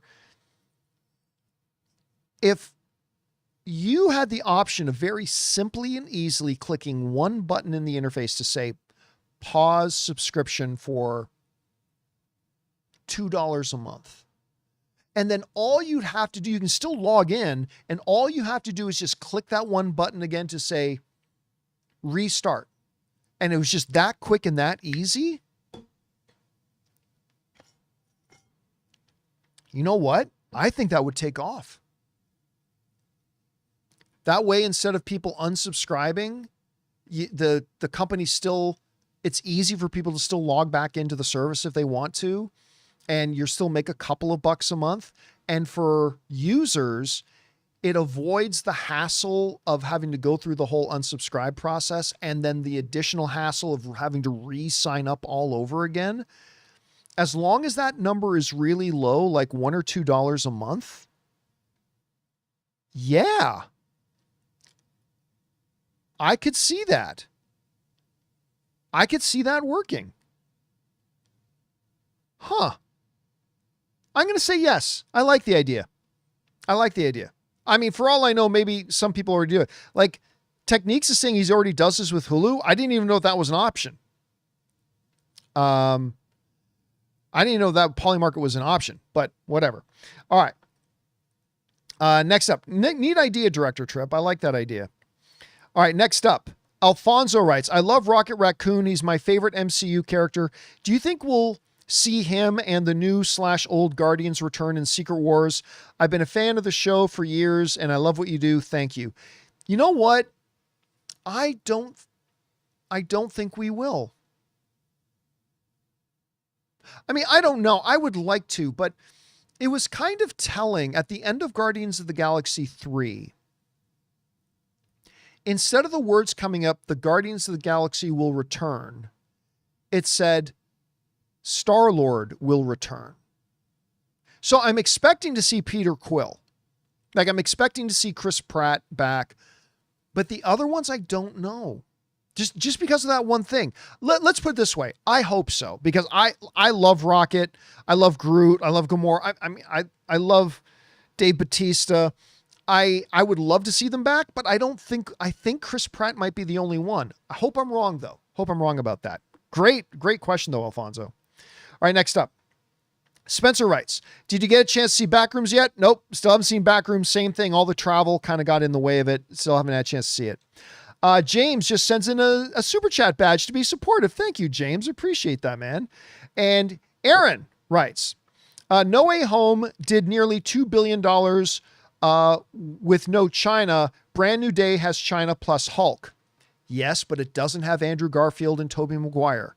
And I did an entire editorial video on how massively people overestimate how much China makes for Marvel movies. Yes, there have been one or two that have done really well, but I did, again, search on my YouTube channel. I laid out all the numbers and all the data. People think China adds another $1 billion. In most cases, it certainly does not. So having Hulk is great, but that is nothing compared